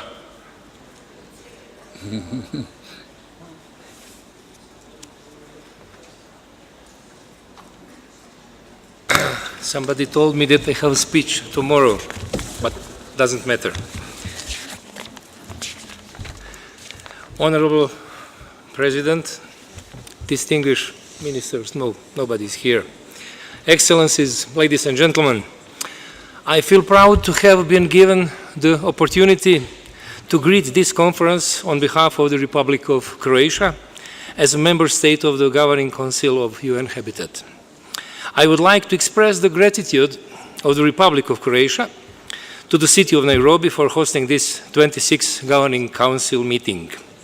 I would also like to extend gratitude to Executive Director, he's not here, but he will hear it, Dr. John Kloss, for the guidance in reaching consensus among UN member states and adopting the new urban agenda, as well as to all those involved for their efforts in agreeing on activities, goals, and means of our future urban development. The position of the Republic of Croatia with regard to the themes of this 26th meeting have been presented in the joint statement on behalf of the European Union and its member states. In order to address the challenges and provide new impetus for achieving urban equity, well-being and prosperity over the past 2 years, the United Nations and their member states have adopted exceptionally important and ambitious agendas. In New York, in 2015, the world leaders agreed one of the new 2030 Agenda for Sustainable Development, and in Addis Ababa, a pioneering agreement was achieved on the manner of providing funds for its implementation. As a logical sequence, in Quito, at the Habitat 3 conference in October 2016, we adopted the new urban agenda, a new global strategy for sustainable urban development. All this represents a major commitment of the entire international community. Our ambitions have to be accompanied by full responsibility, capacity, and determination in fulfilling all that which we committed to, and by implementing the new urban agenda, we are making the first step towards improving methods of planning and governing urban areas in a manner directed towards social inclusions and reduction of urban poverty, environmental sustainability, and resilient urban development. The Republic of Croatia has a long tradition in planning the development of space, and it has directed its spatial and urban development by the basic strategic spatial development documents of an integrated planning approach, the physical planning, strategy, and the program of the Republic of Croatia. But by these documents, the Croatia committed to a more harmonious development of its urban system, to providing impetus to the development of medium and small-sized cities and development centers, as well as to slowing down population growth in major cities. However, the general world trend has resulted in the fact that today more than half of Croatia's populations live in urban areas. And the urbanization process continues to develop towards population concentration in several urban regions, along with the concurrent depopulations of island, mountain, and the rural areas. In view of these depopulation trends and the loss of functions and the public facilities, mostly in medium and small-sized cities, Croatia's urban policy will pay particular attention to the development of cities for all generations, whereby one of the key development themes will consist in addressing the needs of the youth in order to mitigate the drain of the young population and to stimulate demographic recovery of the country. Therefore, housing, which occupies most part of the urbanized space and is a prevailing content of settlements, deserves as a basic human need and right of every individual special attention. The new strategy of a special development, which is undergoing the adoption procedure, pays special attention to housing as a basic function of towns by determining appropriate measures for the realization of the right to affordable and quality housing, the provision of accessibility of public transport and the public facilities, and development of business opportunities complementary to housing and in its vicinity. As a part of the overall policy of the Republic of Croatia, in the document Architectural Policies of the Republic of Croatia 2013-2020, Apolitica, are all formatted to become a catalyst for the processes of sustainable development, the concern for the public interest and space, the improvement of design values based on architectural specialties, and the protection of health, climate, and security. Housing is the most important component of the social development of society, and thus also of its economic progress. Apolitica therefore proposes various housing models, calling also attention to the fact that housing needs to be a social, regulated and controlled field, not only in terms of its availability, but also in terms of ensuring basic housing standards and the quality, as well as providing affordable housing prices for vulnerable groups of the population.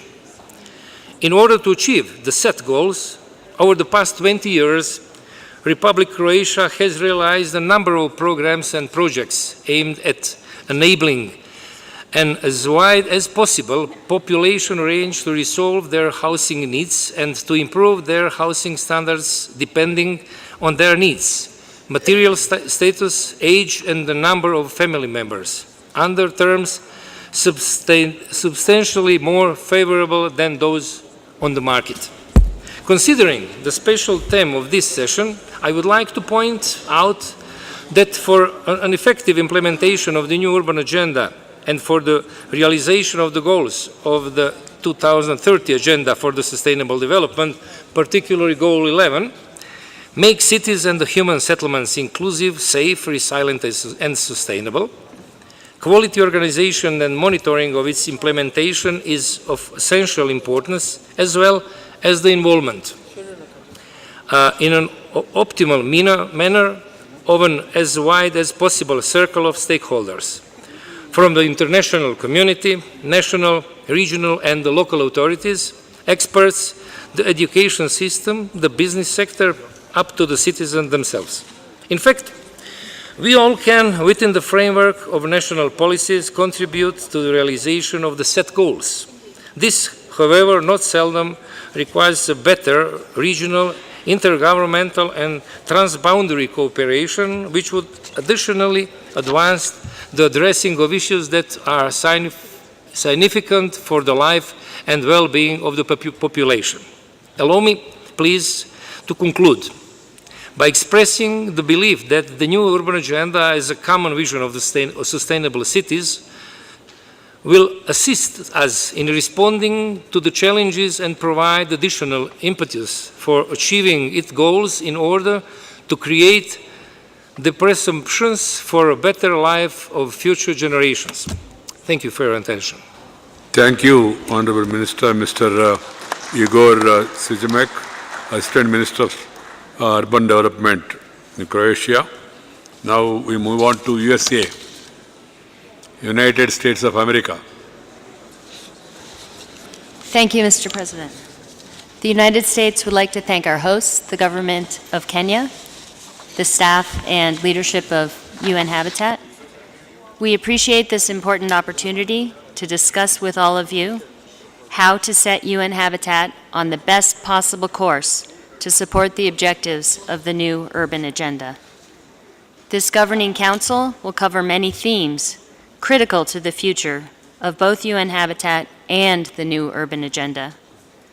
We recognize the need for action on adequate and affordable housing in low-income as well as high-income countries, for homeowners as well as renters.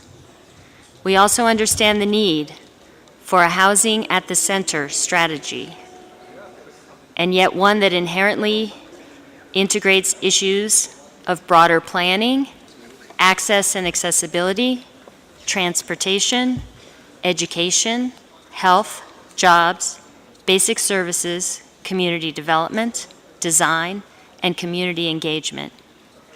We strongly believe that UN Habitat's interventions should target the most vulnerable populations while working toward social and economic opportunities for all.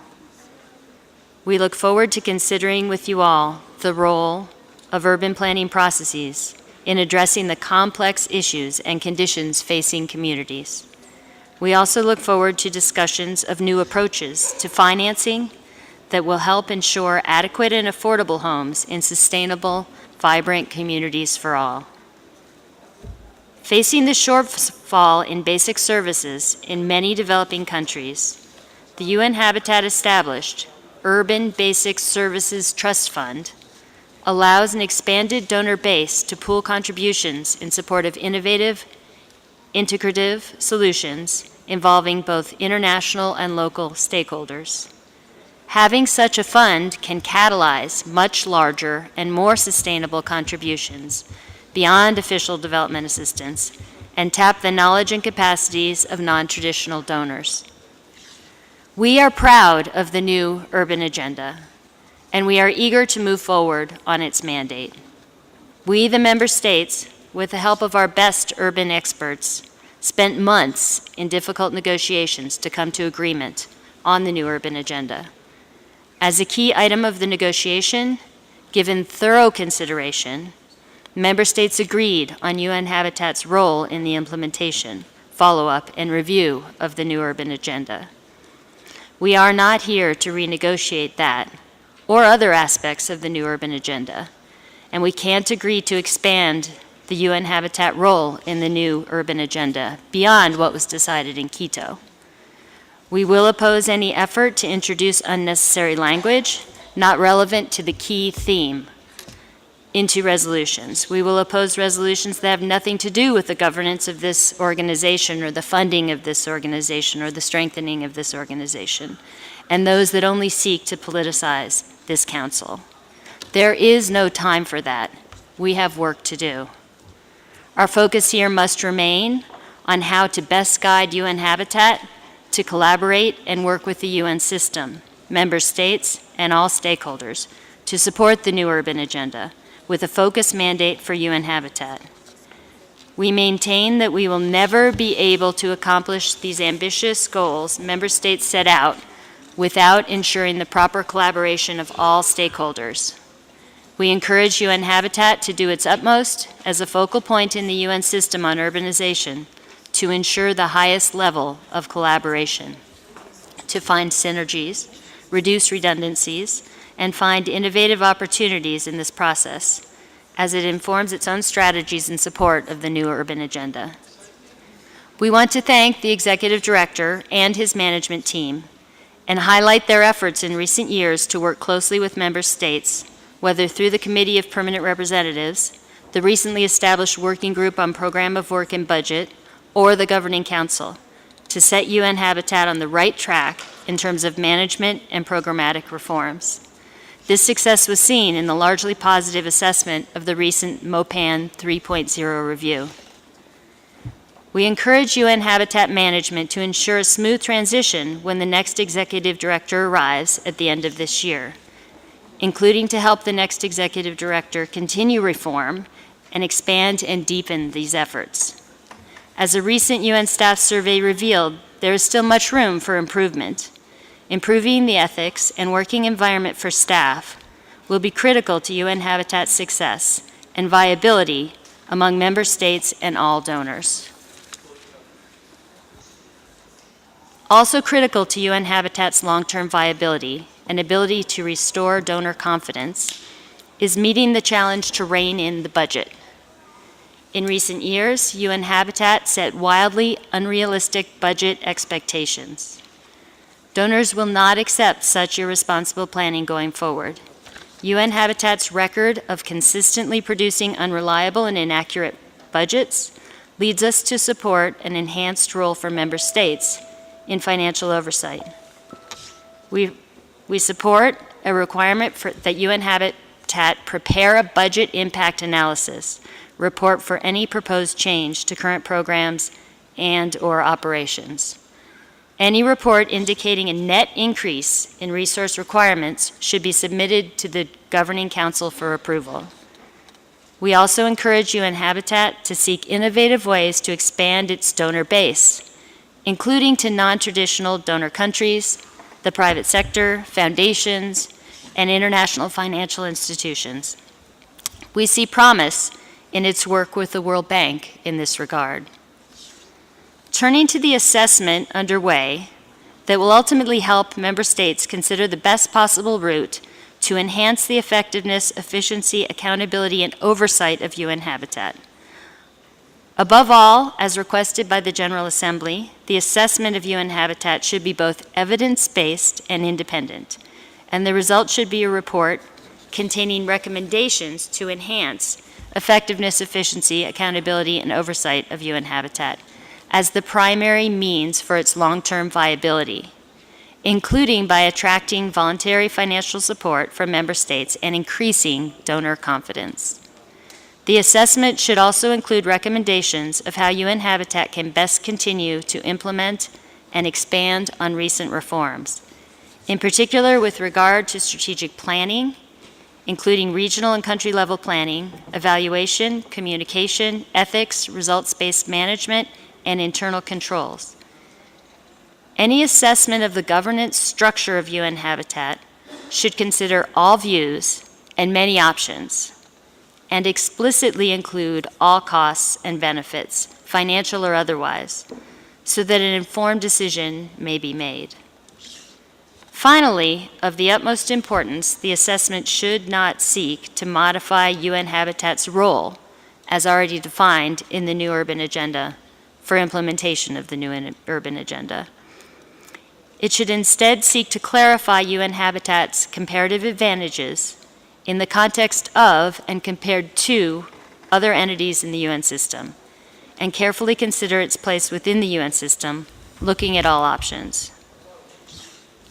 The United States looks forward to working with all of you here in the Governing Council as we seek to set UN Habitat on a better path, maximize its efficiency, effectiveness, accountability, and transparency, and most importantly, maximize its impact on the ground. Thank you. Thank you, Madam Catherine Muniran, for the support offered by United States of America. Now we move on to Brazil.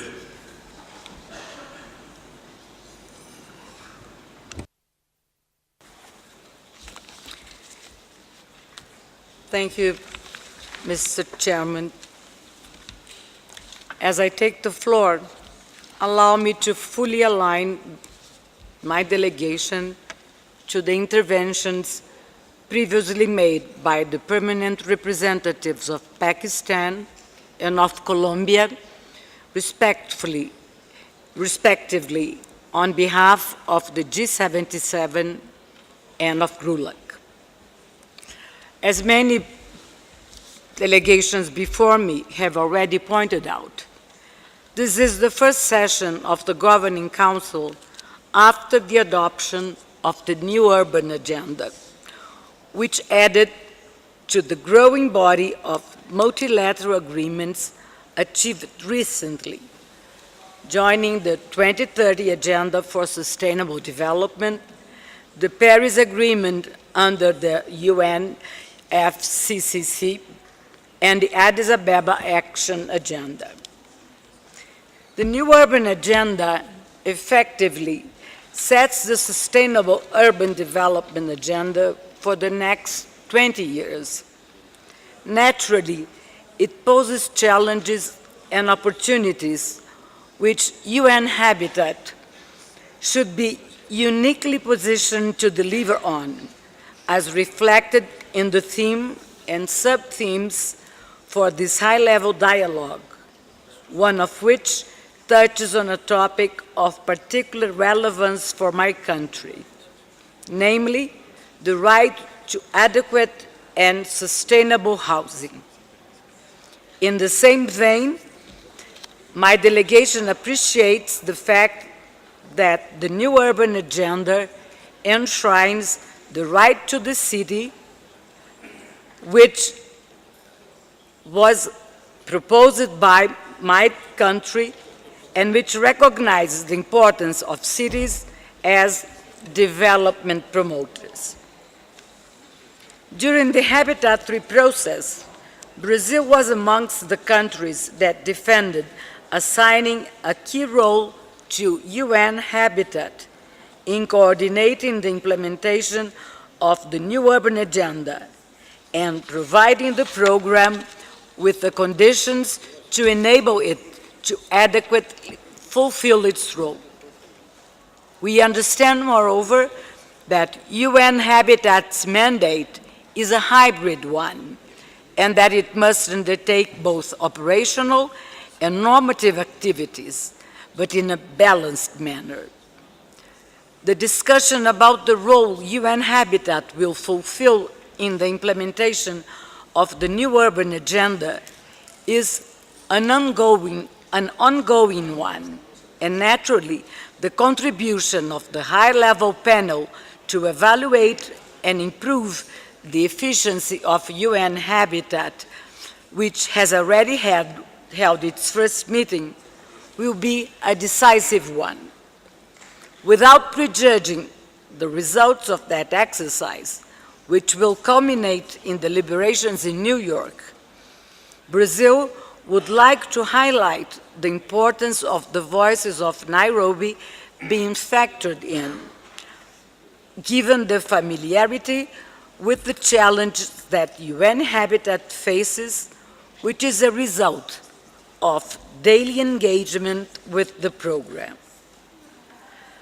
The working group on program and budget, which we created in the previous session of this Governing Council, has been particularly useful for enhancing this engagement. It has also brought to the fore important, although still incipient, debates about UN Habitat's management practices. Brazil recognizes the relevance of this discussion with a view to endowing the program with the necessary conditions for adequately fulfilling its mandate, particularly in light of the new urban agenda. At the same time, we emphasize the need for these discussions to be undertaken in a transparent manner and in alignment with the review process taking place in New York. Mr. President, UN Habitat has been facing a gamut of challenges, which range from budgetary shortfalls to inconsistencies between its strategic plan and program of work. At the same time, the adoption of the new urban agenda presents an opportunity for all of us to rethink the role and working methods of the program. The issues that the new urban agenda weaves together are essential for the fulfillment of the Sustainable Development Goals. And yet, the capacity of UN Habitat to deliver on these issues, which are of paramount importance, particularly to developing countries, continues to fall well short of expectations. The moment, Mr. President, calls for strong leadership capable of strategic vision and constructive engagement with member states. In this sense, it's disappointing to know that the current Deputy Executive Director, Ms. Aisha Kassiria, whose command of the issues and openness of dialogues will be finishing soon.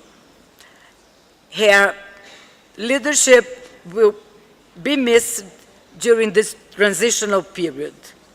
We are also aware that up until the end of the year, the mandate of the current executive director will finish. We are grateful for his efforts to put forward the new urban agenda and many other efforts, and we look forward for a suitable replacement to carry on the challenging tasks of this program. Thank you. Thank you, Madam. Mrs. Marcela Maria Nicodemus, Permanent Representative from the Brazil. Now we move on to one non-government organization, NGO, Union for the Mediterranean. It's an intergovernmental. Is an intergovernmental organization. Yes, please. Thank you. Executive Director of UN Habitat, President of the Governing Council of UN Habitat, Honorable Ministers, distinguished delegates, Excellencies, ladies and gentlemen. It gives me great pleasure to address this distinguished Governing Council on behalf of the Union for the Mediterranean. I wish to begin by thanking UN Habitat, especially Executive Director Dr. Joan Klaus, for the kind invitation and the government of Kenya for its warm welcome and hospitality. Ladies and gentlemen, today's meeting is a timely opportunity to further strengthen synergies and complementarity with one of the Union for the Mediterranean's key partners, UN Habitat. It also represents a unique occasion to confirm the need to amplify our collective efforts in the years to come, governments, regional and international organizations, international financial institutions and the private sector to effectively address the multifaceted challenges in one of the most strategic sectors and a key driver for sustainable development. And allow me on this occasion to draw your attention to the Euro-Mediterranean region with the challenges it faces and the great opportunities it offers. Among the most pressing challenges in the Mediterranean region is rapid urbanization. By 2030, nearly 80% of the southern and eastern Mediterranean population will be concentrated on 10% of the land, predominantly urban areas. Another major problem hampering economic growth is the very low level of regional economic integration. Such a challenge requires coordinated regional responses and innovative-driven economies to unleash the Mediterranean region's vast potential, ensuring sustainable and inclusive growth. To this end, the Union for the Mediterranean, UFM, as an intergovernmental organization bringing together 42 member states from the two shores of the Mediterranean, has built up over the last few years a common development agenda for its member states and has developed and supported 47 projects with significant regional impacts. And out of these projects labeled or politically endorsed by the UFM member states, over 20 projects fall under one of the UFM Secretariat's strategic priorities, namely regional sustainable development and connectivity infrastructure, representing total investments of 4.23 billion euros with tangible socioeconomic impact on millions of our citizens across the region. And as far as urban development projects are concerned, the UFM has labeled since 2014 5 flagship projects: Mbaba in Egypt, Sfax Taparura in Tunisia, Bouregreg in Morocco, Jericho in Palestine, and Izmir in Turkey. These projects that would be replicated in other Mediterranean cities were developed with the support of the Urban Projects Finance Initiative, which is an innovative facility funded by the European Commission and co-managed by the European Investment Bank and the Agence Française de Développement, to whom I would like to pay tribute. Distinguished delegates, in a few days, the second UFM Ministerial Conference on Sustainable Urban Development will be held in Cairo, Egypt, on the 21st and 22nd of May. This UFM Ministerial Conference will serve to demonstrate the common will of its member states as well as key partners, first and foremost UN Habitat, with a view to giving a new impetus to the Euro-Mediterranean cooperation in such a crucial field. This ministerial conference is also very timely, as it comes a few months after Habitat 3, held in Quito and the COP22 in Marrakesh last year. It also represents an important milestone towards the implementation of an action-oriented UFM urban agenda, which will enhance, through a holistic and integrated approach, the livability of urban areas that is paramount to advance integration, stability, and human development, thus improving the quality of life of the peoples of the Mediterranean region. Ladies and gentlemen, the UFM multi-partner approach will take cooperation in sustainable urban development a leap forward in the years to come, and will result in enhanced policy dialogue among the UFM member states and key institutional and financial partners. In this context, I am pleased to inform you that UN Habitat will play a crucial role in supporting the UFM to effectively implement the foreseen UFM urban agenda, building upon the MOU signed in April 2016. And on the occasion of the upcoming UFM Ministerial Conference in Cairo, both organizations will also sign a partnership agreement which will forge a new era of collaboration to support implementation of the new global urban agenda through joint activities and projects with a view to achieving the UN Sustainable Development Goals, in particular SDG 11, to make cities and human settlements inclusive, safe, more resilient, and sustainable. I wish to conclude by reiterating that the UFM Secretariat will continue under the able leadership of its co-presidency, Kingdom of Jordan, and the European Commission, and with the strong involvement of its member states and the support of its key partners, its active contribution to addressing regional challenges and opportunities for sustainable urbanization towards a brighter and better urban future for the Mediterranean region and beyond. Thank you for your attention. Thank you, Ambassador Ihab Fahmi, for your valuable sessions. Ambassador Norway, will you be able to please confine to the time today, or you want to speak tomorrow? If you are able to confine to the time, please go ahead.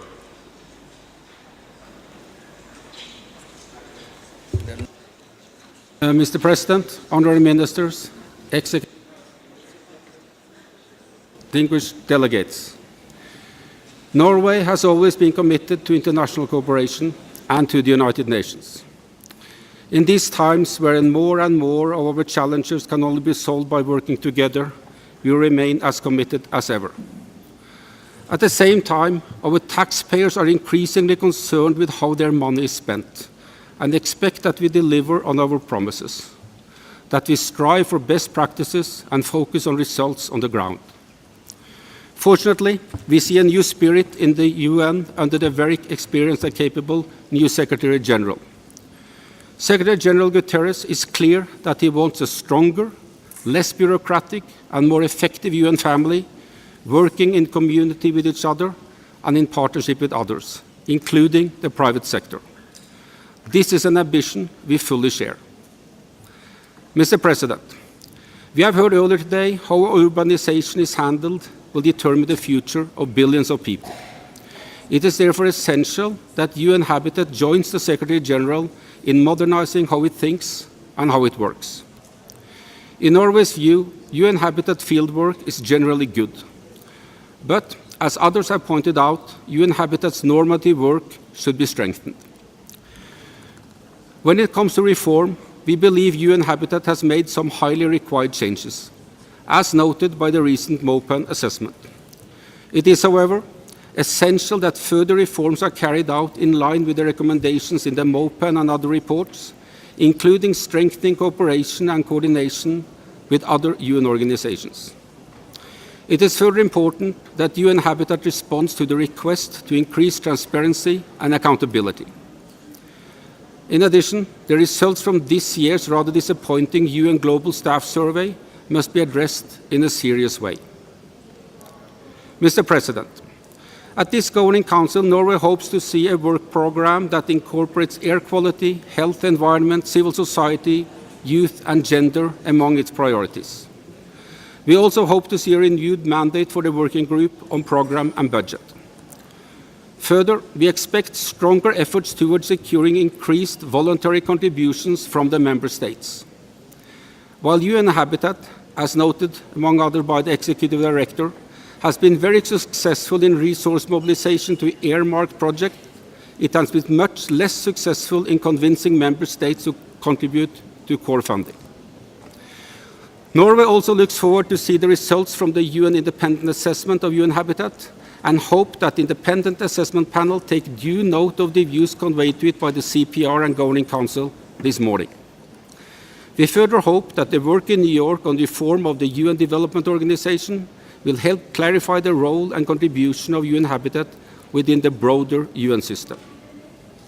Mr. President, before I end, I would like to take this opportunity to thank the outgoing Executive Director and Deputy Executive Director for their efforts to improve and strengthen UN Habitat.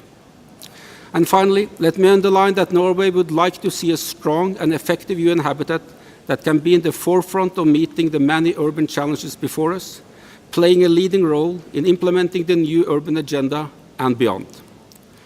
That, in our view, requires continued improvement within UN Habitat itself, with regard to UN Habitat's cooperation with others, and with UN Habitat's ability to be seen as a trustful and effective partner by the member states.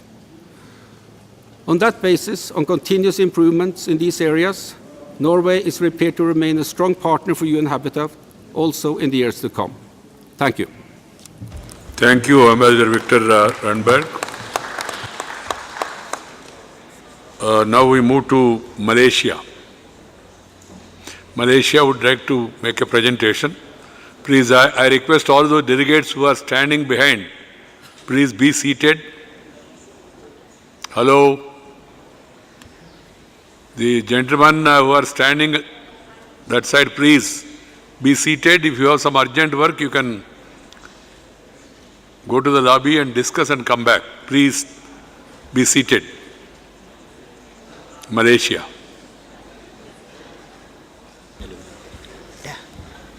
Thank you, Mr. President.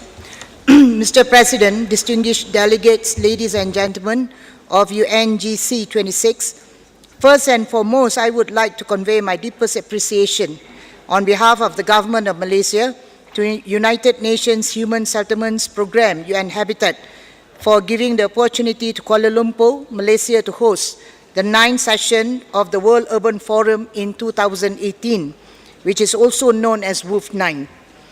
The World Urban Forum, convened by UN Habitat, has been affirmed as the premier global platform for discussing the interrelated challenges and opportunities of sustainable urban development.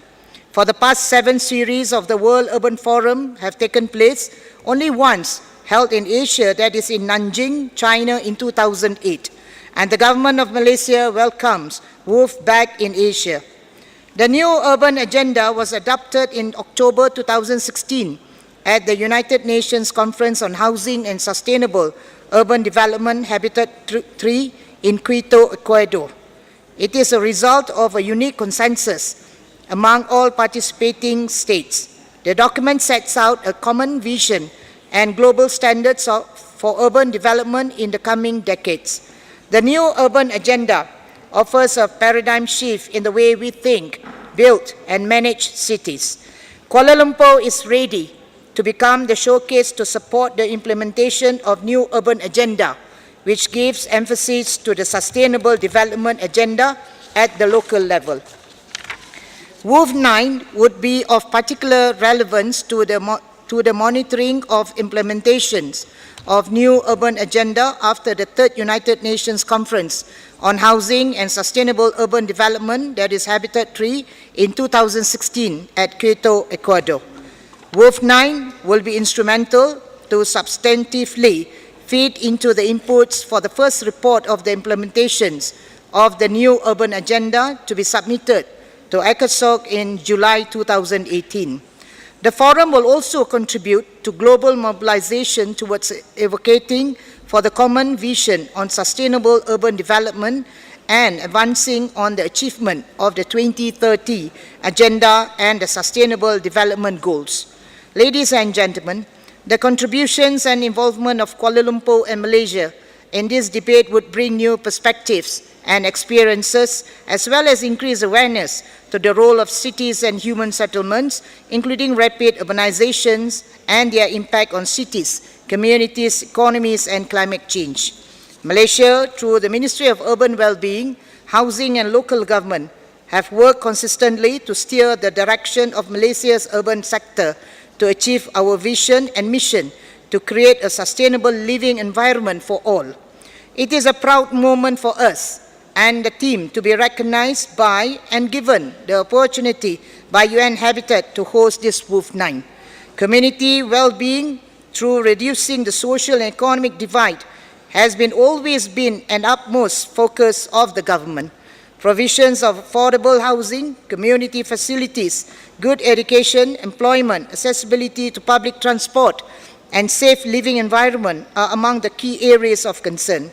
We encourage initiatives towards future sustainable livable cities to ensure that development of new towns and urban areas are balanced in the aspects of economic, social, and environment. It is our aspiration to host WOOF 9 in Kuala Lumpur, and we pledge our commitment to the implementation of new urban agenda and sustainable development agenda for the well-being of urban communities across the board. We trust Malaysia can become a showcase of initiatives related to the betterment of urban planning and actions. The Ministry will lead the implementation of WOOF 9 and support the Kuala Lumpur Authority as the host city. Kuala Lumpur is not only a major financial center in Southeast Asia, but also a unique city for tourism that offers first-class attractions, entertainment, and also shopping facilities. We are targeting 25,000 participants to be in Kuala Lumpur during the WOOF 9, sharing and discussing the urban issues and solutions, as well as enjoying the city of Kuala Lumpur's becoming booming economy, vitality, and uniqueness. We really hope the participant also can enjoy Malaysia authentic experience in line with the slogan that we are proud of, which is Malaysia Truly Asia. Distinguished delegates, in addition, Kuala Lumpur will be a great avenue for sharing of common values and ideas towards reaching a common goal for a better sustainable future. The government of Malaysia hopes that from hosting WOOF 9, a major and concrete legacy will be created, especially on the way forward for sustainable urban communities. This legacy by WOOF 9 hopefully will facilitate research, knowledge exchange, and promote international debate regarding sustainable urban development, and also bring together a broad international consortium of partners consisting of government agencies, United Nations agencies, state government and local governments, NGOs, CBOs, universities, researchers, and the private and public sector. We truly look forward to welcoming each and every one of the delegates of WOOF 9 in February 2018 to Kuala Lumpur in Malaysia, a land that offers vibrant experiences with open arms, warmth, and bears of care. We are expecting your visit to WOOF 9 in 2018.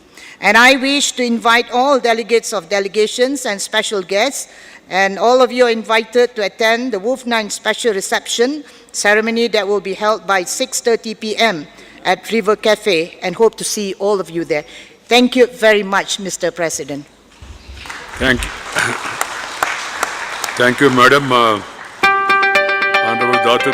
Halima Muhammad Siddiqui, for the wonderful invitation you have given. We'll play it later. Thank you. Friends, with this, we'll be concluding the meeting today. I call upon the Secretary to pass on the necessary information with regard to housekeeping and other related issues. My apologies to Malaysia. We'll play the tape in a second, but I don't want to lose translation. That's the reason.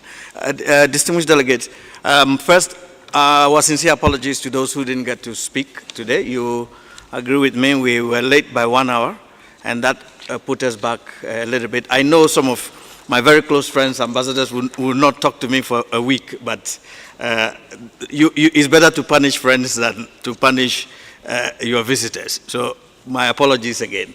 Now, tomorrow we start exactly 10 o'clock, so that we are able to go through all the statements before everybody leaves the plenary. Now, this evening at 6:30, if you recall, the consultation between the President of the General Assembly and the CPR will take place in conference room 1. So with that, I wish you a very good evening and see you all tomorrow. Ma'am, you are making a presentation, Malaysia? Yes. Are you making a presentation? Yeah, the tape is coming. Yeah, okay.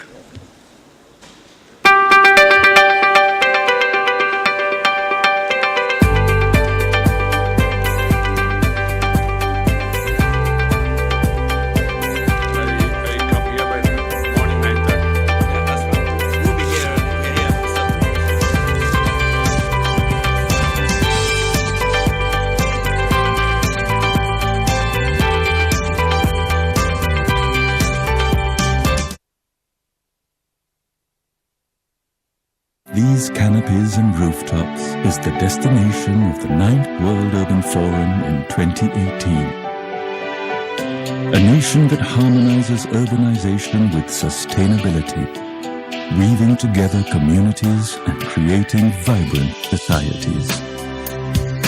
Where 30 million people connect with their places of work, leisure, worship and everyday need by land, sea and air. An eclectic community of many tongues, including English and Mandarin and Tamil, with Bahasa Malaysia as the language of all. This fusion of ethnicities, cultures, language, food, religions and festivals rests upon the mutual respect, understanding and compassion of peoples who are peace-loving and warm by nature. These are the rare ingredients that make Malaysia a model of unity in diversity.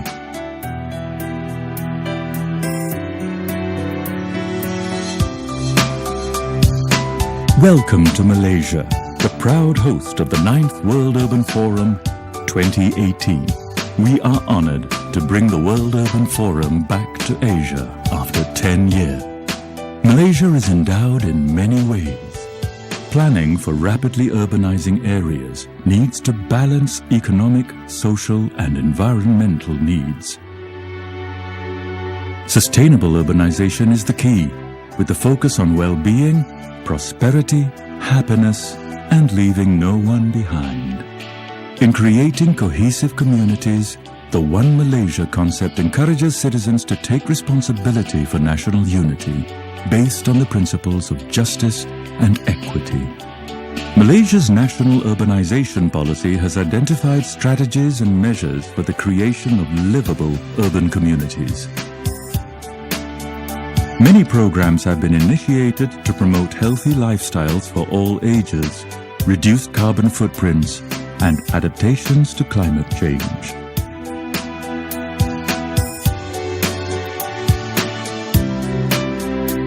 An efficient and integrated transportation system is a prerequisite for the well-being of people in the city and to maintain a healthy urban economy.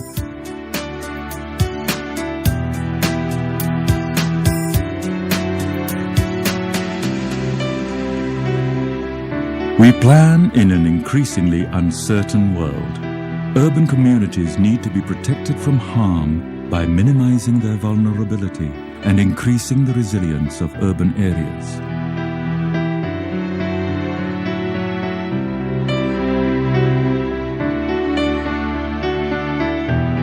The city is a sanctuary for all its communities, a place for conversations, a place offering happiness to its people, a place that embraces everyone equally.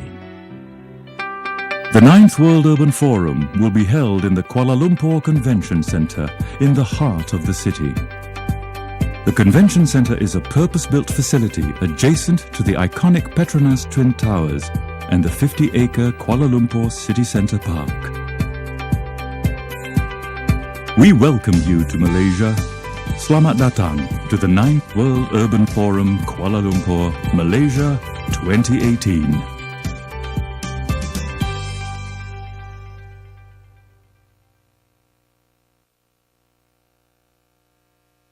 And then you hit the gavel. The meeting is adjourned.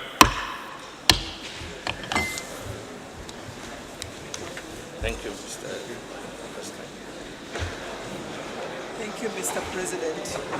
The Deputy Executive. Have a good evening. Thank you.